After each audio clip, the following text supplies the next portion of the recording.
ಧರ್ಮ ದ್ವೇಷ ಬಿಡಿ, ಇನ್ನೊಂದು ಧರ್ಮವನ್ನು ಪ್ರೀತಿಸಿ. ಶಂಕರ್ ಹಲಗತ್ತಿ ಕರೆ. ಇಂಡಿಪೆಂಡೆಂಟ್ ಸಂಗ್ರಾಮ್ ನ್ಯೂಸ್ಗೆ ಸ್ವಾಗತ. 1500 ವರ್ಷಗಳ ಹಿಂದೆ ಇತಿಹಾಸ ಹೊಂದಿರುವ ಇಡೀ ಜಗತ್ತಿಗೆ ಪೈಗಂಬರರ ತತ್ವ ಇತಿಹಾಸಗಳನ್ನ ಎಲ್ಲರಿಗೂ ಜೀವನದಲ್ಲಿ ಅಳವಡಿಸಿಕೊಳ್ಬೇಕು ಎಂದು ಕರ್ನಾಟಕ ವಿದ್ಯಾವರ್ತಕ ಸಂಘದ ಪ್ರಧಾನ ಕಾರ್ಯದರ್ಶಿಯಾದ ಶಂಕರ್ ಹಲಗತ್ತಿರವರು ಕರೆ ನೀಡಿದರು. ನಮ್ಮ ಭಾರತ ದೇಶ ಜಾತ್ಯತೀತ ರಾಷ್ಟ್ರದಲ್ಲೇ ಒಂದು ಸಮುದಾಯವನ್ನ ಕಡೆಗಣಿಸಿ ದೇಶದ ಪ್ರಗತಿ ಸಾಧಿಸಲು ಸಾಧ್ಯವಿಲ್ಲ. ಎಲ್ಲರೂ ಧರ್ಮ ದೇಶವನ್ನ ಬಿಟ್ಟು ಇನ್ನೊಂದು ಧರ್ಮವನ್ನ ಪ್ರೀತಿಸುವುದನ್ನ ಕಲಿಯಬೇಕು ಎಂದು ಹೇಳಿದರು. ಅವರು ರಂಗಾಯಣ ಸಭಾಭವನದಲ್ಲಿ ಜಮಾಯಿತ್ ಇಸ್ಲಾಂ ಹಿಂದ್ ಆಯೋಜಿಸಿದ್ದ ಪೈಗಂಬರ ಮೊಹಮ್ಮದರನ್ನ ಅರಿಯಿರಿ ಎಂಬ ಕೃತಿಯನ್ನ ಬಿಡುಗಡೆಗೊಳಿಸಿ ಮಾತನಾಡಿದರು. ಮುಫ್ತಿ ಮೊಹಮ್ಮದ್ ಯೂಸುಫ್ ಮಾತನಾಡಿ, ಪೈಗಂಬರರ ತತ್ವ ಸಿದ್ಧಾಂತಗಳನ್ನ ಇಡೀ ಮಾನವ ಕುಲಕ್ಕೆ ತಿಳಿಸುವುದು ಅಗತ್ಯವಿದೆ ಎಂದರು. ವೇದಿಕೆ ಮೇಲೆ ಬಿಎ ಜಾಗೀರ್ದಾರ್, ಎಂಎಂ ಹಾವೇರ್ಪೇಟ್ ಇದ್ದರು. ನುಸ್ರತ್ ಸೋನೆಖಾನ್ ರವರು ಎಲ್ಲರನ್ನ ಸ್ವಾಗತಿಸಿ ಪ್ರಾಸ್ತಾವಿಕವಾಗಿ ಮಾತನಾಡಿದರು. ಕಾರ್ಯಕ್ರಮವನ್ನು ಜಾವಿದ್ ಗುಲಂದಾಸ್ ನಿರೂಪಿಸಿದರು. ಗುಡೇಖಾನ್ ವಂದಾರ್ಪಣೆ ಮಾಡಿದರು. ಈ ಸಂದರ್ಭದಲ್ಲಿ ವಸಿಮಾ ಗುಡಿಹಾಳ್, ನೂರ್ಜಾನ್ ಬಂಗಿ ಸೇರಿದಂತೆ ಅನೇಕರು ಕಾರ್ಯಕ್ರಮದಲ್ಲಿ ಭಾಗಿಯಾಗಿದ್ದರು. ಗ್ರಾಹಕರೇ, ಸೆಕೆಂಡ್ ಹ್ಯಾಂಡ್ ವಾಹನ ಬೇಕಾ? ಕಾರ್ ಮತ್ತು ಬೈಕ್ ಬೇಕಾದರೆ ನ್ಯಾಷನಲ್ ಆಟೋ ಕನ್ಸಲ್ಟೆಂಟ್ಗೆ ಭೇಟಿ ನೀಡಿ. ಇಲ್ಲಿ ಎಲ್ಲ ತರಹದ ಸೆಕೆಂಡ್ ಹ್ಯಾಂಡ್ ಬೈಕ್ ಮತ್ತು ಕಾರುಗಳು ಸಿಗುತ್ತದೆ. ವಿಶೇಷವೇನೆಂದರೆ ಲೋನ್ ಮೂಲಕ ವಾಹನ ಖರೀದಿ ಮಾಡಬಹುದು. ನೀವು ಭೇಟಿ ನೀಡಬೇಕಾದ ಸ್ಥಳ old DSP circle, BSL office near KC park, Dharwad.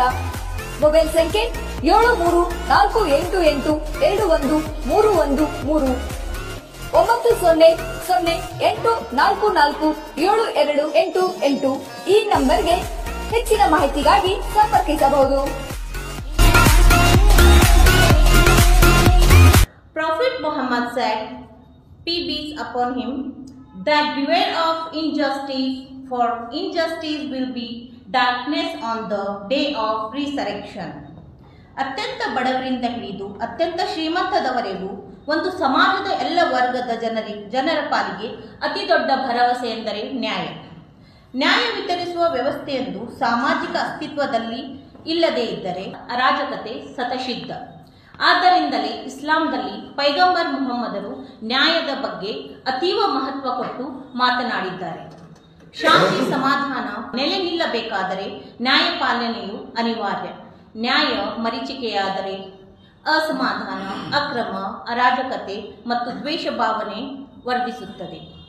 ಪ್ರವಾದಿಯವರ ನ್ಯಾಯ ಮತ್ತು ನೀತಿಗಳನ್ನು, ಅವರ ಈ ಶಿಕ್ಷಣವನ್ನು ಅವರ ಅನುಯಾಯಿಗಳಾದ ನಾವು 1500 ವರ್ಷಗಳಿಂದ ಈಗಲೂ ಅನುಸರಿಸುತ್ತಿದ್ದೇವೆ. ಇವತ್ತಿನ ಈ ಸೀರತ್ ಅಭಿಯಾನ 2025 ನ್ಯಾಯದ ಹರಿಕಾರ ಪೈಗಂಬರ್ ಮೊಹಮ್ಮದ್ ಸಲ್ಲಲ್ಲಾಹು ಅಲೈಹಿ ವಸಲ್ಲಂ ಎಂಬ ಶೀರ್ಷಿಕೆಯಡಿಯಲ್ಲಿ ಸೆಪ್ಟೆಂಬರ್ 3ರಿಂದ ಸೆಪ್ಟೆಂಬರ್ 14ರವರೆಗೆ ರಾಜ್ಯಾದ್ಯಂತ ನಡೆಸಲಾಗುವುದು. ಈ ಅಭಿಯಾನದ ಮೂಲ ಉದ್ದೇಶ ಏನೆಂದರೆ ಪ್ರವಾದಿ ಮೊಹಮ್ಮದರ ನ್ಯಾಯ ಮತ್ತು ಮಾನವೀಯ ಸಂದೇಶಗಳನ್ನು ನಾಡಿನ ಜನತೆಗೆ ತಲುಪಿಸುವುದಾಗಿದೆ. ಇದಲ್ಲದೆ ವಿವಿಧ ಧರ್ಮೀಯರ ನಡುವಿನ ಸಂಬಂಧಗಳನ್ನು ಬಲಪಡಿಸುವುದಾಗಿದೆ. ಈ ಅಭಿಯಾನದ ಮುಖ್ಯ ಈ ಅಭಿಯಾನದ ಪ್ರಯುಕ್ತ ನಾವು ಹಲವಾರು ಕಾರ್ಯಕ್ರಮಗಳನ್ನು ಹಮ್ಮಿಕೊಂಡಿದ್ದೇವೆ. ಈ ಅಭಿಯಾನದ ಭಾಗವಾಗಿ ರಾಜ್ಯಾದ್ಯಂತ ವಿವಿಧ ಕಾರ್ಯಕ್ರಮಗಳನ್ನು ಆಯೋಜಿಸಿದ್ದೇವೆ. ಸಮಾಜ ಸೇವಾ ಚಟುವಟಿಕೆಗಳು, ಸಂವಾದಗಳು, ವಿಚಾರಗೋಷ್ಠಿಗಳು, ಸಾರ್ವಜನಿಕ ಸಭೆಗಳು ಮತ್ತು ಪ್ರಬಂಧ ಸ್ಪರ್ಧೆಗಳು, ಇವುಗಳಲ್ಲದೆ ಪುಸ್ತಕ ವಿಮರ್ಶೆ ಮತ್ತು ಪುಸ್ತಕಗಳ ಹಂಚಿಕೆ, ರಕ್ತದಾನ ಶಿಬಿರ, ಸೀರತ್ ಪ್ರವಚನಗಳು, ರೌಂಡ್ ಟೇಬಲ್ ಮೀಟ್, ವಿಚಾರ ಸಂಕಿರಣಗಳು ಮತ್ತು ಖಿದ್ಮತೆ ಖಲ್ಕ್ ಅಂದರೆ ಬಡವರಿಗೆ ಯಾವುದೇ ರೀತಿಯಲ್ಲಿ ಒಂದು ಧನ ಸಹಾಯ ಮಾಡುವುದು ಈ ಅಭಿಯಾನದ ಮುಖ್ಯ ಉದ್ದೇಶವಾಗಿದೆ. ಧನ್ಯವಾದಗಳು. ಅತ್ಯಂತ ಸ್ಮರಣೀಯ ದಿನ ಇದು ಅಂತ ನಾನು ಭಾವಿಸ್ತಾ ಇದ್ದೇನೆ.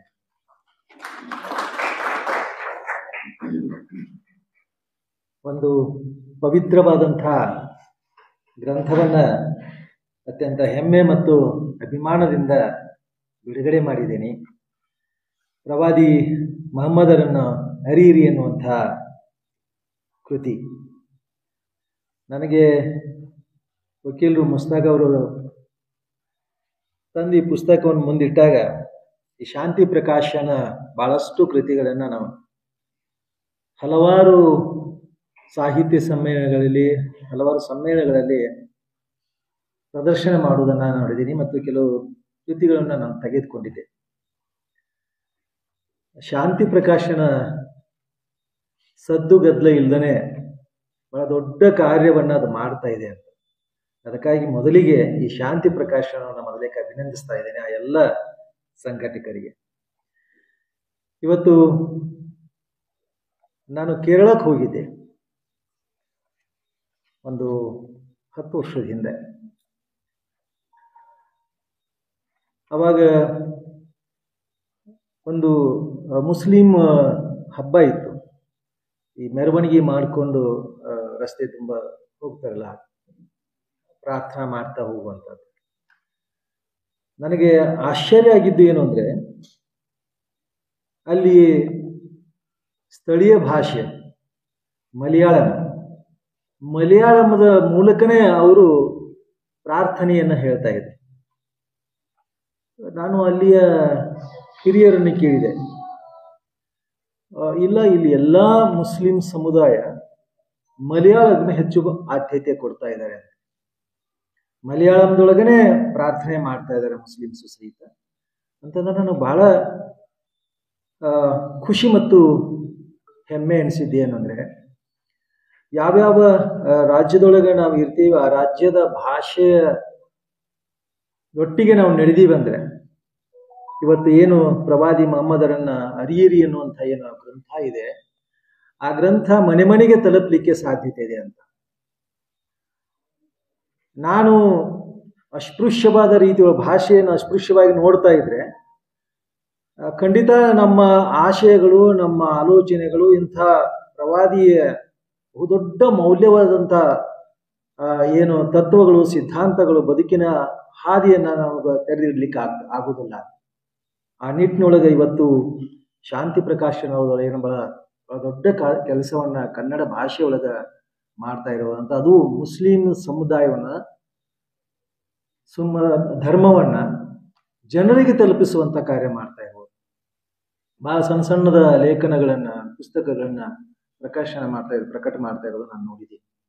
ಇವತ್ತು ಪ್ರವಾದಿ ಮೊಹಮ್ಮದರನ್ನ ಹರಿಯರನ್ನ ಕೃತಿಯನ್ನು ನಾನು ಕೊಟ್ಟಾಗ ನಾನು ಬಹುತೇಕ ಒಂದು 70% ಓದಿದೆ. ಓದಾಕ ಕೂತ್ರೆ ಬಿಡಕ್ಕೆ ಅನಿಸ್ಲೇ ಇಲ್ಲ. ಅಷ್ಟೊಂದು ನನಗೆ ಬಹಳ ಮಿಚ್ಚು ಮನಸ್ಸಿನಿಂದ ಹೇಳೋದೇನಂದ್ರೆ, ಒಬ್ಬ ಪ್ರಗತಿಪರನಾಗಿ ಬಹಳಷ್ಟು ಸಂದರ್ಭದೊಳಗೆ ಮುಸ್ಲಿಂ ಸಮುದಾಯದೊಟ್ಟಿಗೆ ನಾನು ಹೆಜ್ಜೆ ಹಾಕ್ತಾ ಇರುವಂತ. ನನ್ನ ಶಾಲೆ ಇರುವುದು ಮುಸ್ಲಿಂ ಸಮುದಾಯದ ಪ್ರದೇಶದೊಳಗೆ ಇರುವಂಥದ್ದು. ನನ್ನ ಬಹುತೇಕ ಬಹಳಷ್ಟು ಗೆಳೆಯರಿರುವುದು, ಸಂಗಾತಿಗಳಿರುವುದು ಮುಸ್ಲಿಂ ಸಮುದಾಯದಾಗಿ ಹಿರಿಯರೇ ಇದ್ದಾರೆ. ಖಾನ್ ಆಗಿರ್ಬೋದು, ಹಲವಾರು ಹಿರಿಯರು. ಇವತ್ತು ಇಂತಹ ಕೃತಿಯನ್ನು ಓದುವಾಗ ನನಗನಿಸಿದ್ದು 1500 ವರ್ಷದ ಹಿಂದೆ 15 ವರ್ಷದ ಹಿಂದೆ ಪ್ರವಾದಿ ಮೊಹಮ್ಮದರ ವಿಚಾರಗಳನ್ನು ನಾನು ಈ ಕನ್ನಡದಲ್ಲಿ ಓದುವಾಗ, ಅಯ್ಯೋ, ನಾನು ಎಷ್ಟು ದಿನ ಇದನ್ನು ಇಲ್ದನ ನಾನು ಕಳೆದ್ನಲ್ಲ ಅಂತ. ಇದು ಮೊದಲೇ ನನಗೆ ಸಿಗಬೇಕಾಗಿತ್ತು ಈ ಕೃತಿ ಅಂತ ನನಗೆ ಆಶ್ಚರ್ಯ ಆಗ್ತಾ ಇರೋದು. ಅವ್ರು ಹೇಳದೇ ಇರುವಂತಹ ವಿಷಯಗಳೇ ಇಲ್ಲ. ಮನುಷ್ಯ ಅದನ್ನು ಹ್ಯಾಗೆ ಬದುಕಬೇಕು ಅನ್ನೋದೈತಲ್ಲ, ಹೇಗೆ ನೆಮ್ಮದಿಯಿಂದ ಬದುಕಬೇಕು ಅನ್ನೋದೈತಲ್ಲ, ಸಮಾಜದೊಳಗೆ ಹೇಗೆ ಬದುಕಬೇಕು, ಕುಟುಂಬದೊಳಗೆ ಹೇಗೆ ಬದುಕಬೇಕು ಅನ್ನೋದೈತಲ್ಲ, ಇದನ್ನ ಓದದೇ ಹೋದ್ರೆ ಬಹುತೇಕ ಬಹಳ ದೊಡ್ಡ ಏನು ಹಾನಿಯನ್ನ ನಾವು ಅನುಭವಿಸ್ತೇವೆ ಅಂತ ಅನಿಸ್ತದೆ. ಇವತ್ತು ದೇಶದೊಳಗೆ ಅಶಾಂತತೆ ಅಂದ್ರೆ ಹೇಳ್ತಿರದಂತ ಅಶಾಂತತೆ ಕಾಡ್ತಾ ಇದೆ. ಮುಸ್ಲಿಂ ಸಮುದಾಯನ ಒಂದು ಕಡೆ ಇಟ್ಟು ಈ ದೇಶವನ್ನು ಮುನ್ನಡೆಸಲಿಕ್ಕೆ ಹೊರಟಿದ್ದಾರೆ. ಅದನ್ನ ವೈರಿಯಾಗಿ ಇಟ್ಟು ಒಂದು ಸಮುದಾಯವನ್ನ ಒಂದು ಕಡೆ ಸೇರಿಸಿ ಅದನ್ನು ನೋಡುವಂತ ದೃಷ್ಟಿಕೋನ ಹೋಗ್ತಾ ಇದೆ. ಯಾಕೆ ಹೀಗಾಗ್ತದೆ ಅಂತ ನಾವು ನಮ್ಮಂತ ಏನೆಲ್ಲ ನಾವು ಸೇರಿದೇವಲ್ಲ, ಇದನ್ನ ನಾವು ಬಹಳ ಗಂಭೀರವಾಗಿ ಆಲೋಚನೆ ಮಾಡಬೇಕಾಗಿದೆ. ಯಾಕೆ ಅಂತ ಹೇಳಿದ್ರೆ, ಇವತ್ತು ಪ್ರವಾದಿ ಮೊಹಮ್ಮದರ ಬಹುತೇಕ ಬಸವಣ್ಣ ಆಗಿರ್ಬಹುದು, ಬುದ್ಧ ಆಗಿರ್ಬಹುದು, ಏನು ಹಿಂದಿನ ಪುರಾಣಗಳ ಇದ್ರಲ್ಲಾಗಿರ್ಬಹುದು, ಅವೆಲ್ಲದಕ್ಕಿಂತ ಮಿಗಿಲಾಗಿ ಇಲ್ಲಿ ಬಹಳ ಸ್ಪಷ್ಟವಾದ ಆಲೋಚನೆಗಳು ಇಲ್ಲಿದಾವೆ. ಬಸವಣ್ಣನವರು ಬರೋಕ್ಕಿಂತ ಮೊದಲೇ 1500 ವರ್ಷದಿಂದ 800 ವರ್ಷದ ಹಿಂದೆ ಬಸವಣ್ಣವರು ಬಂದರು. ಬುದ್ಧ ಅವರು 1000 ವರ್ಷದಿಂದ ಬಂದರು. ಅದಕ್ಕಿಂತ ಮೊದಲೇ ಪ್ರವಾದಿ ಮೊಹಮ್ಮದರು ಏನು ಬದುಕಿನ ಬಗ್ಗೆ, ಮನುಷ್ಯನ ಆ ದೇಹದ ಬಗ್ಗೆ ನನಗೆ ಓದುವಾಗ ನನಗೆ ಆಶ್ಚರ್ಯ ಆಗಿತ್ತು. 1500 ವರ್ಷದ ಹಿಂದೆ ಹೇಗೆ ಆರೋಗ್ಯವನ್ನು ನಾವು ಇಟ್ಕೋಬೇಕು ಅಂತ, ಯಾಕೆ ಸ್ನಾನ ಮಾಡಬೇಕು, ಹೇಗೆ ಮಾಡಬೇಕು, ಈ ನಾವು ಆಹಾರವನ್ನು ಹೇಗೆ ಸೇವಿಸಬೇಕು, ನಮ್ಮ ರೀತಿ ರಿವಾಜುಗಳು ಯಾಕೆ ಇರಬೇಕು ಅಂತ ಸೈಂಟಿಫಿಕ್ ಆಗಿ ಅವ್ರು ಹೇಳ್ತಾ ಇರುವಂಥದ್ದು. ವೈಜ್ಞಾನಿಕವಾಗಿ ನನಗೆ ಒಂದು ದೇಹವನ್ನ ಯಾವ ರೀತಿಯಾಗಿ ಪವಿತ್ರವಾಗಿ ಇಟ್ಟಬೇಕು, ಶುಚಿಯಾಗಿ ಇಟ್ಟಬೇಕು. ಬಹಳ ಮುಖ್ಯವಾಗಿ ಅವರು ನಾನು ಇದರ ನೋಡ್ತಾ ಇರೋದು ಒತ್ತು ಕೊಟ್ಟಿದ್ದು ದೇಹ ಇಡ್ಲಿಕ್ಕೆ. ದೇಹವನ್ನ ಯಾಕೆ ನಾವು ಶುಚಿಯಾಗಿ ಇಟ್ಕೋಬೇಕು, ಹೇಗೆ ಇಟ್ಕೋಬೇಕು ಅನ್ನೋದ್ರ ಬಗ್ಗೆ ಬಹಳ ಚಂದ, ಬಹಳ ಸಣ್ಣ ಸಣ್ಣ ಇದರೊಳಗೆ ವಿಷಯಗಳನ್ನ ಕೊಟ್ಟಿದ್ದಾರೆ. ಇಲ್ಲಿ ನನಗೆ ಪ್ರತಿಯೊಂದು ಇದ್ರೊಳಗ ಆ ಕರುಣೆ, ಯಾಕೆ ಕರುಣೆ, ಭಿಕ್ಷುಕರನ್ನು ಯಾವ ರೀತಿ ನೋಡ್ಬೇಕಾಗಿದೆ. ಎಂದೂ ಯಾವ ಕಾರಣಕ್ಕೂ ಯಾವ ಸಂದರ್ಭಕ್ಕೂ ಸಹಿತ ಭಿಕ್ಷುಕರನ್ನ ನೀವು ಹಾಗೆ ಕಳಿಸಬೇಡ್ರಿ ಅಂತ. ಎಂಥ ಮಾನವೀಯ ಗುಣಗಳನ್ನ ಪ್ರವಾದಿ ಮಹಮ್ಮದರು ನಮ್ಗೆ ಕೊಟ್ಟು ಹೋಗಿದಾರಲ್ಲ. ನಾವು ಎಷ್ಟು ಜನ ಆಚರಿಸ್ತಾ ಇದ್ದೀವಿ? ಬರೀ ಮುಸ್ಲಿಂ ಸಮುದಾಯ ಅಷ್ಟೇ ಅಲ್ಲ, ಬಹುತೇಕ ಎಲ್ಲ ಧರ್ಮಗಳು ಹೇಳುವುದು ಇದನ್ನೇ. ಇನ್ನೊಬ್ಬರು ಹಿಂಸೆ ಮಾಡ್ರಿ ಅಂತ ಯಾವ ಧರ್ಮನೂ ಹೇಳಿಲ್ಲ. ಯಾವ ಬಡಬಗ್ರನೂ ಕ್ರೂರವಾಗಿ ನಡೆಸಿಕೊಡ್ರಿ ಅಂತ ಯಾವ ಧರ್ಮನೂ ಹೇಳಿಲ್ಲ. ಇಡೀ ಮನುಷ್ಯ ಕುಲ ಇವತ್ತು ಎಷ್ಟೊಂದು ಅನಾಚಾರದೊಳಗೆ ತುಂಬಿದೆ ಅಂತ ಹೇಳಿದ್ರೆ ನಮ್ಮ ಧರ್ಮವನ್ನ ನಾವು ಹೊರಳಿ ನೋಡ್ತಾ ಇಲ್ಲ. ನೋಡಿದ್ರೆ ಖಂಡಿತ ಇವತ್ತು ಏನು ನಾವು ಎದುರಿಸ್ತಾ ಇದ್ದೀವಿ, ಅಶಾಂತಿಯನ್ನು ಎದುರಿಸ್ತಾ ಇದ್ದೀವಿ, ಅಂಥದನ್ನ ನಾವು ಕಾಣಲಿಕ್ಕೆ ಶಕ್ತಿ ಇದ್ದಿಲ್ಲ. ಇವತ್ತು ಅಂಥ ಒಂದು ಕಾರ್ಯ ಇವತ್ತು ಇಲ್ಲಿ ನಮ್ಮ ಹಿರಿಯ ಮುಸ್ತಾಫ್ ಅವರನ್ನು ಹಿಡ್ಕೊಂಡು, ನಮ್ಮ ಬುಡನ್ಖಾನ್ ಅವರನ್ನು ಹಿಡ್ಕೊಂಡು ಇವರೆಲ್ಲರೂ ತಾವು ಬಹಳ ಖುಷಿ ಆಗೋದು ಅಂದ್ರೆ ಒಂದು ಸಂಘಟನೆ ಹೀಗೆಲ್ಲ ಮಾಡ್ತಾ ಇದೆ ಅಲ್ಲ. ಇಡೀ ರಾಜ್ಯದಾದ್ಯಂತ ಒಂದು ತಿಂಗಳ ಕಾಲ ಇಂಥದ್ದೊಂದು ಅರಿವನ್ನು ನೀಡುವಂತ ಕೆಲಸ ಮಾಡ್ತಾ ಇದೆಯಲ್ಲ. ಇದು ನಾನು ಬಹಳಷ್ಟು ಸಲ ನಮ್ಮ ಎಂ ಖಾನ್ ಅವರು ಇದ್ದಾರೆ, ನಮ್ಮ ಮುಸ್ತಾಫ್ ಅವರು, ನಾನು ಬಹಳ ಸಲ ನಾವು ಭೇಟಿಯಾದಾಗ ನಾವು ಬಹಳ ಸಲ ಚರ್ಚೆ ಮಾಡ್ತಿರ್ತೀವಿ. ನಾನು ಮಣ್ಣು ಹೋದಾಗೂ ಅದನ್ನ ಹೇಳ್ತೇವೆ, ಭೇಟಿಯಾದಾಗ ಅದನ್ನ ಹೇಳಿದ್ದೇನೆ. ನಾವು ಯುವಕರ ಮಧ್ಯೆ ಹೋಗ್ಬೇಕಾಗಿದೆ. ಎಲ್ಲೆಲ್ಲಿ ಮುಸ್ಲಿಂ ಸಮುದಾಯ ಇದೆ, ಮುಸ್ಲಿಂ ಯುವಕರನ್ನ ಸೇರಿಸಬೇಕಾಗಿದೆ. ಇಂಥದನ್ನ ಅವ್ರು ಓದಾಕ್ ಬರ್ಲಿಕ್ಕೆ ಹೇಳಬೇಕಾಗಿದೆ. ಇದು ಪ್ರವಾದಿ ಮೊಹಮ್ಮದರ ಇದರಪ್ಪ, ಇದನ್ನ ಕೇಳಿ ಹಿಂಗ್ ಬದುಕೋಣ ಅಂತ. ಇಂಥ ಅರಿವನ್ನು ನಾವು ಕೊಡದೆ ಹೋದ್ರೆ ಅಪರಾಧಿಗಳು ನಾವು ಆಗ್ತೇವೆ. ಯಾರು ಸಮಾಜವನ್ನು ಮುನ್ನಡೆಸ್ತೀವಿ, ಹಿರಿಯರಂತ ಏನ್ ನಾವು ಅಂತೀವಲ್ಲ, ನಾವು ಅಪರಾಧಿ ಸ್ಥಾನದಲ್ಲಿ ನಿಂತುಕೊಳ್ತೇವೆ. ಒಂದು ಸಮಾಜವನ್ನು, ಮುಂದಿನ ಸಮಾಜವನ್ನು ಕಟ್ಟಿಕೊಡ್ಬೇಕಾದ್ರೆ ಇವತ್ತಿನ ಯುವಕಿಗೆ, ಇವತ್ತಿನ ಮಕ್ಕಳಿಗೆ ಸರಿಯಾದ ರೀತಿ ಒಳಗೆ ನಾವು ಇದನ್ನು ಕೊಡಬೇಕಾಗಿದೆ. ನಾವು ಇವತ್ತು ನನಗೆ ತಿಳಿದ ಮಟ್ಟಿಗೆ ಮುಸ್ಲಿಂ ಧರ್ಮ ಅಂತ ಹೇಳಿ ಬಹಳ ಗೌಪ್ಯವಾಗಿರುವಂತಹದ್ದು ಅನ್ನುವಂಥದ್ದು. ಯಾಕೆಂದ್ರೆ ನಾನು ಓದಿಲ್ಲ, ನನಗೆ ಓದಾಕ ಅವಕಾಶ ಸಿಕ್ಕಿಲ್ಲ. ನನಗೆ ಕನ್ನಡದಲ್ಲಿ ಓದುವಂತಹ ಇದನ್ನ ಅವಕಾಶ ಕೊಟ್ಟಿರಲ್ಲ. ಅರೆ ಎಂಥ ಇದು ಅಂತ, ಯಾವ ಧರ್ಮಕ್ಕೂ ಕಡಿಮೆ ಇಲ್ಲ, ಅದಕ್ಕಿಂತ ಎಲ್ಲಾ ಧರ್ಮಕ್ಕಿಂತ ಮೊದಲಿಗೆ ಇದು ಹೇಳಿದಲ್ಲ ಅಂತ. ಸುಧಾರಣೆ ಅಂತ ಹೇಳ್ತೇವಲ್ಲ, ಸುಧಾರಣೆಯನ್ನು ಅನ್ನುವಂಥ ಇದನ್ನ ಪ್ರವಾದಿ ಮೊಹಮ್ಮದರು ಅವಾಗಿಂದ ಕೊಟ್ಟಿದಾರಲ್ಲ. ಪ್ರತಿ ಇದ್ರೊಳಗೂ ಸಹಿತ ಬದುಕಿನ ಎಲ್ಲಾ ರೀತಿಯನ್ನ ಇದ್ರಾಗ ಅವರು ತೆರೆದಿಡ್ತಾ ಹೋಗ್ತಾರೆ. ದಯವಿಟ್ಟು ತಮ್ಮಲ್ಲಿ ವಿನಂತಿ ಮಾಡ್ಕೋದೇನಂದ್ರೆ, ಏನು ಶಾಂತಿ ಪ್ರಕಾಶನ ಇಂಥ ಒಂದು ಪ್ರಯತ್ನ ಮಾಡ್ತಾ ಇದೆ, ಅದು ಬಹಳಷ್ಟು ಪ್ರತಿ ಮನೆಗೆ ತಲುಪಬೇಕು. ನನಗೆ ಓದಾಕ ಬರ್ತೈತೋ ಇಲ್ಲೋ ಗೊತ್ತಿಲ್ಲ, ನನ್ನ ಮನೆಯಾಗಿ ಕನ್ನಡ ಕೃತಿ ಇರಬೇಕು ಅಂತ. ಯಾರೋ ಒಬ್ಬ ಬರ್ತಾನೊಬ್ಬ ಕನ್ನಡಿಗೆ ಬರ್ತಾನೆ, ಇನ್ನೊಬ್ಬ ಯಾವ್ದೋ ಧರ್ಮದವ ಬರ್ತಾನೆ. ನಿಮ್ ಮನೆಗೆ ಬಂದಾಗ ಅಲ್ಲೊಂದು ಕನ್ನಡ ಪುಸ್ತಕ ಐತಿಲ್ಲ ಅಂತ ಅವ್ನು ತೆರೆದ ಬರೇ ಇಷ್ಟು ನೋಡಿ ಹಿಂಗ್ ನೋಡಿದ್ರೆ ಸಾಕಾದಿತ್ತು ಅಂತ. ಎಷ್ಟೋ ಪರಿವರ್ತನೆ, ಎಷ್ಟೋ ಬದಲಾವಣೆ ಆಗ್ಲಿಕ್ಕೆ ಸಾಧ್ಯತೆ ಇದೆ. ಸಮಾಜ ಒಮ್ಮೆಲೆ ಯಾವಾಗಲೂ ಜಾದೂ ಮಾಡಿದಂಗೆ ಬದಲಾವಣೆ ಆಗೋದಿಲ್ಲ. ಇವತ್ತು ದ್ವೇಷ ತುಂಬಿ ತುಳುಕಾಕತ್ತ,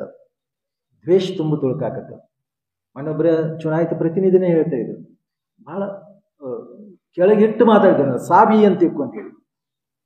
ನನಗೆ ಇವತ್ತು ಇದ್ರಾಗ ನೋಡಿದ ಸಾಹಿಬಿ ಅಂತಂದ್ರೆ ಎಂಥ ಪದ ಅದಕ್ಕೆ ಎಂಥ ಅರ್ಥದ ಅಂತ ನಾನು ಕೆಟ್ಟ ದೃಷ್ಟಿಯಿಂದ ನಾನು ಮಾತಾಡ್ತೇವೆ. ಆದ್ರೆ ಇದ್ರೊಳಗಿರುವಂತಹ ಸಾಹಬಿ ಅನ್ನೋ ಪದಕ್ಕೆ ಈ ದೇವರ ಸಾಮೀಪ್ಯದೊಳಗಿರುವಂತಹ ವ್ಯಕ್ತಿ ಅಂತ ನಾವು ಇದ್ರಾಗ ಇದು ಅರ್ಥದ. ಯಾರು ಕೆಟ್ಟದಾಗಿ ಹೇಳ್ತಾರಲ್ಲ, ಇಂಥ ಪದ ಗೊತ್ತಿಲ್ಲದ ಇರ್ಕ ಅವ್ರು ಮಾತಾಡ್ತಾರಂತ. ಅದಕ್ಕಾಗಿ ನಾನು ಈ ಸಂಘಟಕರಲ್ಲಿ ವಿನಂತಿ ಮಾಡ್ಕೊಳ್ತೀನಿ, ನಿಮ್ಮ ಒಟ್ಟಿಗೆ ಖಂಡಿತ ನಾನು ಇರ್ತೇನೆ. ನನಗದೊಂದು ಬಹಳ ಅಂದ್ರೆ ಬಹಳ ಎಂದರೆ ಸಾಮರಸ್ಯ ಇರಬೇಕು ಸಮಾಜದೊಳಗಂತ. ಎದಕ್ಕಾಗಿ ನಾವು ದ್ವೇಷ ಮಾಡ್ಬೇಕಾಗಿತ್ತು ನನಗೆ ಅರ್ಥನ ಆಗ್ತಾ ಇಲ್ಲ. ಎದಕ್ಕಾಗಿ ದ್ವೇಷ ಮಾಡ್ಬೇಕು?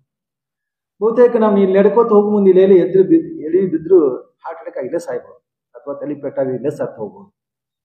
ಬದುಕು ಬಹಳ ಕ್ಷಣಿಕದ. ಕ್ಷಣಿಕದ, ಎಲ್ಲರಿಗೂ ಗೊತ್ತಿದೆ. ಆದ್ರೆ ನಾನು ದ್ವೇಷ ಮಾಡ್ತಾ ಇದ್ದೇನಲ್ಲ, ಆ ಧರ್ಮ ಈ ಧರ್ಮ ಅಂತ ದ್ವೇಷ ಮಾಡ್ತಾರೆ. ಯಾವ ಕಾರಣಕ್ಕಾಗಿ ಅಂತ, ಯಾವ ಕಾರಣಕ್ಕಾಗಿ? ಇಂಥದೊಂದು ಅರಿವನ್ನ ನಮ್ಮ ಯುವ ಪೀಳಿಗೆಗೆ ಕೊಡದೆ ಹೋದ್ರೆ ಇನ್ನಷ್ಟು ನಾವು ಭಯಾನಕ ದಿನಗಳನ್ನು ನಾವು ಎದುರಿಸಬೇಕಾಗ್ತದೆ. ಆ ನಿಟ್ಟಿನೊಳಗಿಂತ ಒಂದು ದೊಡ್ಡ ಪ್ರಯತ್ನ ಇವತ್ತು ಈ ಪುಸ್ತಕ ಬಿಡುಗಡೆ ಮೂಲಕ ನಡೆದಿದೆ. ಅಲ್ಲಿ ಅವ್ರು ಹೇಳುವ ಜೀವನದ ಬಗ್ಗೆ ಹೇಳ್ತಾರೆ, ಹಾಗೆ ಅವರು ಹೇಳುವಂಥ ನ್ಯಾಯದ ಬಗ್ಗೆ ಹೇಳ್ತಾರೆ, ಸಮಾನತೆ ಬಗ್ಗೆ ಹೇಳ್ತಾರೆ, ವಿನಯಶೀಲತೆ, ಹೇಗೆ ನಾವು ವಿನಯರಾಗಿರ್ಬೇಕು ಅನ್ನೋದ್ರ ಬಗ್ಗೆ, ಇನ್ನೊಬ್ಬರ ಜೊತೆ ಹೇಗಿರ್ಬೇಕು ಅಂತ, ಇನ್ನೊಂದು ಧರ್ಮದ ಜೊತೆ ಜನರ ಜೊತೆ ನಾವು ಹೇಗಿರ್ಬೇಕು ಅಂತ ಅದ್ಭುತವಾದ ರೀತಿ ಒಳಗ ಇದನ್ನ ಹೇಳಿದ್ದಾರೆ. ಬಹುತೇಕ ಬರೇ ಮುಸ್ಲಿಂ ಸಮುದಾಯಕ್ಕೆ ಸಂಬಂಧಪಟ್ಟಿದ್ದಲ್ಲ, ಇದು ಇಡೀ ಮನುಕುಲಕ್ಕೆ ಸಂಬಂಧಪಟ್ಟಿದ್ದು. ಪ್ರತಿಯೊಬ್ಬ ವ್ಯಕ್ತಿನೂ ಓದ್ಬೇಕಾದಂಥದ್ದು. ಇದೇನೋ ಇದು ಬರೇ ಮುಸ್ಲಿಂ ಸಮುದಾಯ ಅಷ್ಟೇ ಆಚರಿಸುವಂತ, ಎಲ್ಲರಿಗೂ ಆಚರಿಸುವಂತ ನಿಯಮಗಳು ಇಲ್ಲಿದಾವೆ. ಬಹಳ ಇವಾಗ ಮಹಿಳೆಯರ ಬಗ್ಗೆ ಯಾವ ರೀತಿ ಇರಬೇಕು ಅಂತ, ಮಹಿಳೆಯರ ಬಗ್ಗೆ ಇರಬೇಕು ಒಟ್ಟದ ನಾನು ನೋಡಿದ್ರೆ ಎಷ್ಟೊಂದು ಅವ್ರ ಗೌರವದಿಂದ ಕಾಣಬೇಕು, ಮದುವೆ ಯಾವ ರೀತಿ ಇರಬೇಕು, ಅವ್ರ ಭಾವನೆಗಳನ್ನ ಯಾವ ರೀತಿ ಗೌರವಿಸ್ಬೇಕು, ಏನೆಲ್ಲ ಇದ್ರೊಳಗೆ ಕೊಟ್ಟಿದ್ದಾರೆ. ಇಂಥ ಭಾವನೆಗಳನ್ನ ನಾವು ಅರ್ಥ ಮಾಡ್ಕೊಳ್ಳದ ಹೋದ್ರೆ ಮಕ್ಕಳನ್ನ ಯಾವ ರೀತಿ, ಪ್ರಾಣಿಗಳ ಬಗ್ಗೆ ಅದ್ಭುತವಾದ ರೀತಿ ಒಳಗೆ ಹೇಳಿದ್ದಾರೆ. ಪ್ರಾಣಿ ಪಕ್ಷಿಗಳ ಬಗ್ಗೆ ನಾವು ಯಾವ ರೀತಿ ಕರುಣೆ ಇರಬೇಕು, ಹೇಗಿರ್ಬೇಕು ಅಂತ ಹೇಳಿ. ಜೊತೆಗೆ ಇನ್ನೊಂದು ಹೇಳ್ತಾರೆ, ನೆರೆಕೆರೆ ಅಕ್ಕಪಕ್ಕದವ್ರ ಜೊತೆ ನಾವು ಹೇಗಿರ್ಬೇಕು ಅಂತ. ಇನ್ನೊಂದು ಯಾವುದೋ ಧರ್ಮದವ್ರು ಇರ್ತಾರೆ, ಇನ್ನೊಂದು ಯಾವುದೋ ಜಾತಿಯವರು ಇರ್ತಾರೆ, ಅಂಥವ್ರ ಜೊತೆ ನಾವು ಹೇಗಿರ್ಬೇಕು ಅಂತ. ಬಡವರು ಕಂಡ್ರೆ ಹೇಗಿರ್ಬೇಕು, ಕಳ್ಳ ಸಾಗಣೆ ಬಗ್ಗೆ ಅದ್ಭುತವಾದ ಹೇಳಿದ ರೀತಿ ಏನಂದ್ರೆ, ಈ ಗುಲಾಮಗಿರಿ ಮತ್ತು ಏನು ಕಳ್ಳತನದ ಬಗ್ಗೆ ಎಂಥ ಪವಿತ್ರವಾದ ಮಾತುಗಳನ್ನು ಹೇಳಿದ್ದಾರೆ.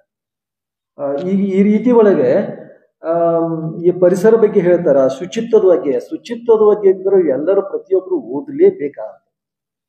ನಾವು ಏನೋ ಜಳಕ ಮಾಡ್ತೀವಿ, ಏನೇನೋ ಮಾಡ್ತೀವಿ, ಅದನ್ನ ನಾವು ಹ್ಯಾಗ್ ಮಾಡಬೇಕು, ಉಗುರು ಯಾಕೆ ತಕ್ಕೋಬೇಕು, ನಾವು ಶುಂಠಿ ಯಾಕೆ ಮಾಡಬೇಕಾಗಿದೆ, ಎಂಥದ್ದು ಪ್ರತಿಯೊಂದನ್ನು ಸಹಿತ ಇದ್ರೊಳಗೆ ದೇಹದ ಶುಚಿತ್ವದ ಬಗ್ಗೆ ಹೇಳಿದ್ದಾರೆ.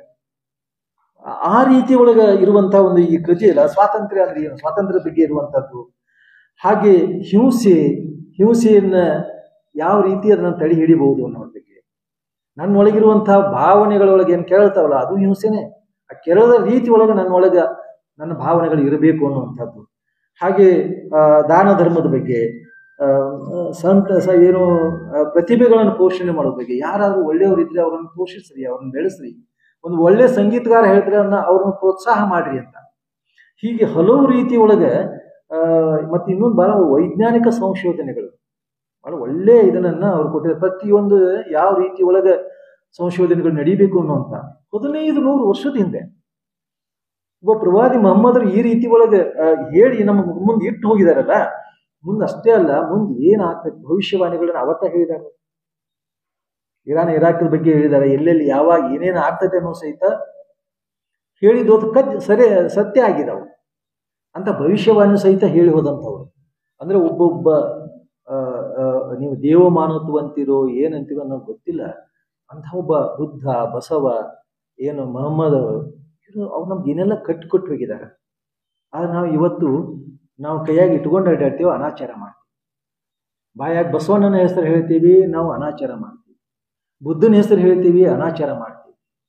ಹಾಗೆ ಎಲ್ಲರ ಹೆಸರು ಹೇಳ್ತೀವಿ, ನಾವು ಅನಾಚಾರ ಮಾಡ್ತೀವಿ. ಇದು ನಿಲ್ಲಬೇಕಾಗಿದೆ, ಕನಿಷ್ಠ ಕಡಿಮೆ ಆಗಬೇಕಾಗಿದೆ. ನಮ್ಮ ಬಯಕೆಗಳನ್ನು, ನಮ್ಮ ಏನು ಆಶೆಗಳನ್ನು ನಾವು ನಿಯಂತ್ರಣ ಮಾಡದ ಹೋದ್ರೆ ಖಂಡಿತ ಯಾರೂ ನೆಮ್ಮದಿಯಾಗಿ ಬದುಕಕ್ಕೆ ಸಿಕ್ಕಿಲ್ಲ. ಒಂದು ವ್ಯಸನ ಶುರು ಆಗ್ಬಿಟ್ಟಿದೆ. ನನ್ನ ಧರ್ಮ ಶ್ರೇಷ್ಠ, ನನ್ನ ಧರ್ಮ ಹೆಚ್ಚು ಬೆಳಿಬೇಕು, ಮಣ್ಣೊಬ್ಬ ಯಾರೋ ಮೂರ್ಖ ಹೇಳಿದ್ರು, ನೀವು 3 ಮಕ್ಕಳನ್ನ ಹಡಿಬೇಕು ಅಂತ ತಿಳ್ಕೊಂಡೆ.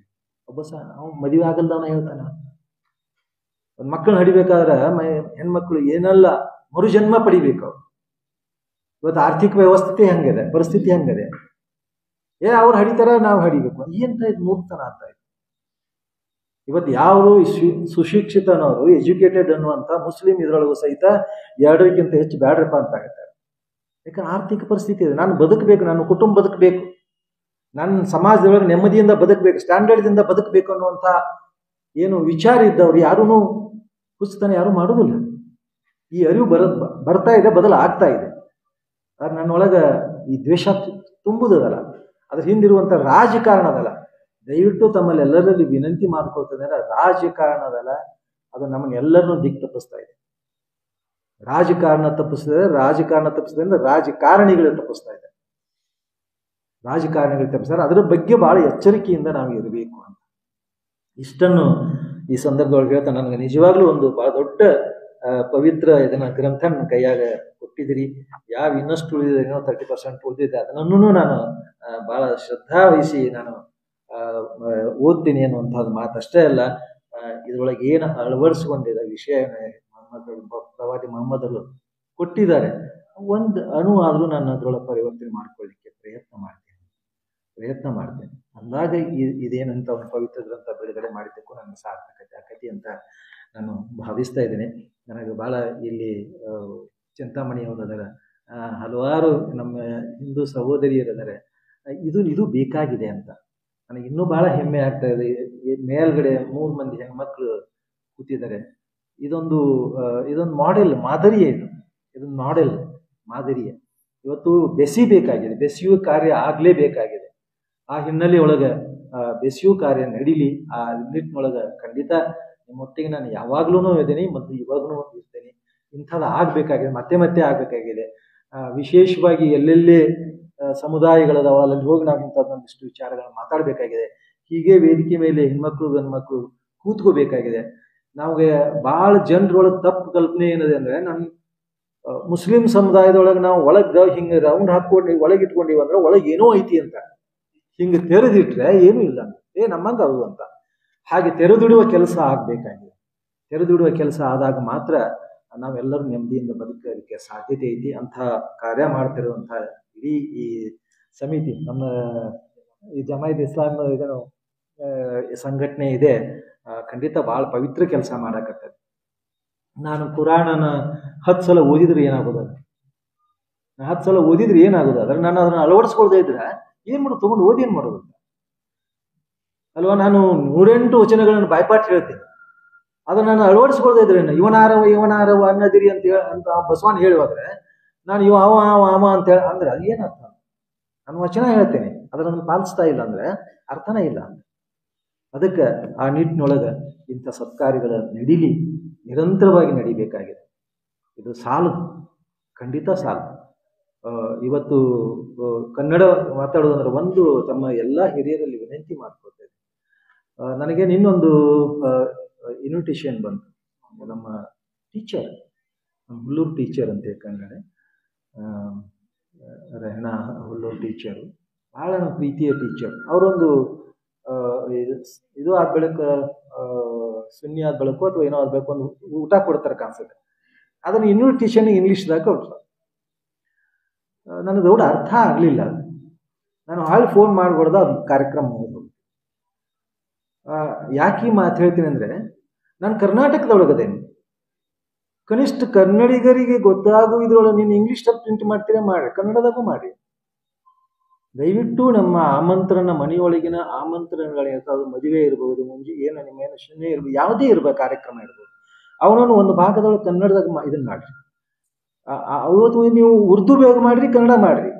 ಆದರೆ ಇಂಗ್ಲೀಷ್ ನಮ್ಗೆ ಅವಶ್ಯಕತೆ ಇಲ್ಲ. ಉರ್ದು ಓದುವವರು ಉರ್ದು ಓದ್ತಾರೆ, ಕನ್ನಡ ಓದುವವರು ಕನ್ನಡ ಓದ್ತಾರೆ.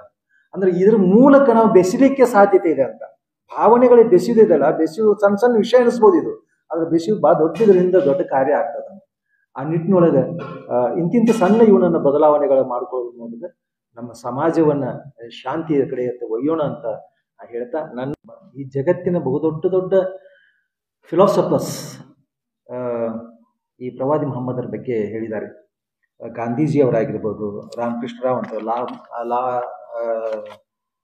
ಮಾರ್ಟಿನ್ ಅಂತ ತಿಳ್ಕೊಂಡು ಹೇಳಿ, ಜೊತೆಗೆ W. ಮಾಂಟ್ಗೊಮರಿ ಅಂತ, ಎಡ್ವರ್ಡ್ ಮೌಂಟಿ ಅಂತ, ಬರ್ನಾರ್ಡ್ ಶಾ, ಹೀಗೆ ಹಲವಾರು ಜನ ಅಭಿಪ್ರಾಯ ಹೇಳಿದ್ದಾರೆ. ಬರ್ನಾರ್ಡ್ ಶಾ ಬಗ್ಗೆ ಒಂದು ಪ್ಯಾರಾದ ಓದ್ಬಿಡ್ತೇನೆ ನಿಮಗೆ. ಬಹಳ ಅದ್ಭುತವಾದ ರೀತಿಯೊಳಗೆ ಅವರು ಬರೆದಿದ್ದಾರೆ. ಮೊಹಮ್ಮದರಂಥ ಚಿಂತನೆಗಳನ್ನು ಹೊಂದಿದ ವ್ಯಕ್ತಿಗಳು ಇಂದು ಜಗತ್ತಿಗೆ ಅತಿ ಅಗತ್ಯವಾಗಿ ಬೇಕಾಗಿದ್ದಾರೆ. ಇವರು ಓರ್ವ ಪ್ರವಾದಿ, ತಮ್ಮ ಧರ್ಮವನ್ನು ಸದಾ ಗೌರವಾಧಾರಗಳ ಸ್ಥಾನದಲ್ಲಿ ಇರಿಸಿದ್ದರು. ಎಲ್ಲ ನಾಗರಿಕತೆಗಳು ಮತ್ತು ಸಂಸ್ಕೃತಿಯಲ್ಲಿ ಎಲ್ಲಕ್ಕಿಂತಲೂ ಪ್ರಬಲವಾದ ಮತ್ತು ಜೀವಂತ ಧರ್ಮವಾಗಿದೆ. ನನ್ನ ಸಮುದಾಯಕ್ಕೆ ಸೇರಿದ ಅನೇಕರು ಈ ಧರ್ಮವನ್ನು ಸರಿಯಾಗಿ ತಿಳಿದುಕೊಂಡು ತಮ್ಮದಾಗಿಸಿಕೊಂಡದ್ದನ್ನು ನಾನು ನೋಡಿದ್ದೇನೆ. ಈ ಧರ್ಮವು ಯುರೋಪಿನಲ್ಲಿ ದೊಡ್ಡ ಸ್ಥಾನವನ್ನು ಪಡೆಯುತ್ತದೆ. ಅಜ್ಞಾನ ಮತ್ತು ದ್ವೇಷದ ಕಾರಣದಿಂದಾಗಿ ಮಧ್ಯಕಾಲೀನ ಧಾರ್ಮಿಕ ವ್ಯಕ್ತಿಗಳು ಪ್ರವಾದಿ ಮೊಹಮ್ಮದರ ಧರ್ಮದ ಬಗ್ಗೆ ಅವರು ಕ್ರೈಸ್ತರ ಶತ್ರುಗಳು ಎಂಬ ರೀತಿಯಲ್ಲಿ ಬಿಂಬಿಸಿದ್ದರು. ಆದರೆ ನಾನು ಪ್ರವಾದಿಗಳ ಬಗ್ಗೆ ಅಧ್ಯಯನ ನಡೆಸಿದಾಗ ಅವರನ್ನು ಎಲ್ಲರಿಗಿಂತ ಭಿನ್ನರಾಗಿ ಒಂದು ಮಹಾನ್ ವ್ಯಕ್ತಿತ್ವವಾಗಿ ಕಂಡೆನು. ಅವರು ಕ್ರೈಸ್ತ ಧರ್ಮದ ಶತ್ರುವಲ್ಲ, ಬದಲಾಗಿ ಮಾನವರ ವಿಮೋಚಕ ಎಂದು ಪರಿಗಣಿಸಬೇಕೆಂಬ ತೀರ್ಮಾನಕ್ಕೆ ಬಂದಿರುವೆನು. ನನ್ನ ಅಭಿಪ್ರಾಯ ಪ್ರಕಾರ ವರ್ತಮಾನ ಕಾಲದ ಸಂಕಷ್ಟಗಳು ಮತ್ತು ತೊಂದರೆಗಳಿಂದ ಪಾರಾಗಲು ಇರುವ ಏಕಮಾತ್ರ ಪರಿಹಾರ ಪ್ರವಾದಿ ಮೊಹಮ್ಮದರು ಜಗತ್ತಿನ ಮಾರ್ಗದರ್ಶಕರಾಗಿ ಮಾರ್ಪಡಬೇಕು. ಇಂತಹ ಅದ್ಭುತವಾದ ಯಾವ ಬರ್ನಾರ್ಡ್ ಶಾ ನೂರಾರು ವರ್ಷದ ಹಿಂದೆ ಹೇಳಿದಂಥವ್ರು. ಹೀಗೆ ಹಲವಾರು ವಿಚಾರಗಳನ್ನು ಇದೇ ದಾಟಿ ಒಳಗೆ ಹಂಚಿಕೊಂಡಿದ್ದಾರೆ. ಆ ಕಾರಣಕ್ಕಾಗಿ ಇಲ್ಲಿರುವವರು ಎಲ್ಲರಲ್ಲಿ ವಿನಂತಿ ಮಾಡ್ಕೊಳ್ತಾ ಇದ್ದೇನೆ, ನಾವು ಕೇಳುವುದಷ್ಟೇ ಅಲ್ಲ, ಈ ಪುಸ್ತಕವನ್ನು ಪ್ರತಿಯೊಬ್ಬರು ತೆಗೆದುಕೊಂಡು ಮನೆಗೆ ಹೋಗಬೇಕು ಅಂತ. ಭಾಳಾದರೆ 100-120 ರೂಪಾಯಿ ಇದೆ ಅಂತ ಅನಿಸ್ತದೆ. 190 ರೂಪಾಯಿ ಇದೆ, ಭಾಳಾದ್ರೆ 150 ರೂಪಾಯಿ ಕೊಡ್ಬೋದು. ದಯವಿಟ್ಟು ಅದನ್ನು ತಗೊಂಡು ಹೋಗಿ ಮನೆಯಾಗಿ ಇಟ್ಕೊಳ್ಳಿ. ಇದೊಂದು ನೀವು ಹೇಗೆ ಪುರಾಣವನ್ನ ಪೂಜ್ಯ ಭಾವನೆಯಿಂದ ಕಣ್ಣಿಗೆ ಹೊತ್ತುಕೊಂಡು ಇದನ್ನು ಮಾಡ್ತಿರಲ್ಲ, ಅದೇ ರೀತಿ ಒಳಗೆ ಇದು ಇರಬೇಕು ಅಂತ, ಅದೇ ಸ್ಥಾನದೊಳಗೆ ಈ ಗ್ರಂಥನೂ ಇರಲಿ ಅಂತ ಬಯಸ್ತಾ ಇದೆ. और ये बुनियाद है जिसने अल्लाह के नबी को पहचान लिया, गोया कि उसने इंसानियत को पहचान लिया। इसे उलमा मिसाल के ज़रिए से समझाते हैं। एक टीचर ने एक पेपर पर मैप था, वर्ल्ड मैप, टीचर ने उसे पुर्जे किए, उसे फाड़ दिया, छोटे छोटे टुकड़ों में उसे फाड़ दिया, और टीचर ने स्टूडेंट्स को दिया कि जैसा पहले था ऐसे जोड़ दो। जो वर्ल्ड मैप था उसके पुर्जे किए, फिर उसे कहा कि जैसा पहले था उसे जोड़ दो। तो बच्चे जोड़ने की कोशिश कर रहे थे कि नदी से नदी जोड़ें, पहाड़ से पहाड़ जोड़ें, मुल्क से मुल्क जोड़ें, लेकिन समझ में नहीं आ रहा था। तो इसी दौरान किसी बच्चे ने देखा कि उस कागज को पलटा तो पीछे आंख नजर आई, तो और देखा तो उसमें जो है हाथ नजर आया। तो उसने देखा कि पीछे कोई तस्वीर है, जब मैं उस तस्वीर को जोड़ूंगा तो पिछली तरफ पूरी दुनिया भी जुड़ जाएगी। लिहाजा उसने उस तस्वीर को जोड़ा, आंख से आंख मिलाई, जय पूरा चेहरा उसने बनाया। तो जैसे ही चेहरा बनाया तो उसने कागज पलट के देखा तो पूरा जो है दुनिया का नक्शा बना हुआ था। तो बिल्कुल इसी तरह जिसने अल्लाह के नबी से अपने आप को जोड़ा, गोया के पूरे आलम से वो जुड़ गया है। तो अल्लाह के नबी को पहचानना ये गोया के इंसानियत को पहचानना और अल्लाह की कुदरत को पहचानना है। और हमारी ये जिम्मेदारी है अल्लाह के नबी के उम्मती होने की हैसियत से कि हर एक इंसान तक हम अल्लाह के नबी की बातों को पहुंचाएं। अल्लाह के नबी की बातों में वो तासीर है कि अल्लाह मुर्दा दिलों को जिंदा कर देते हैं। मक्के का एक वाक़या किताबों में लिखा है कि मक्के वाले, हम सब जानते हैं, तफसील में जाने का मौका नहीं है, कि मक्के के जो लोग थे वो बाहर से आने वालों को हुजूर पाक सल्लल्लाहु अलैहि वसल्लम के बारे में बदगुमान किया करते थे।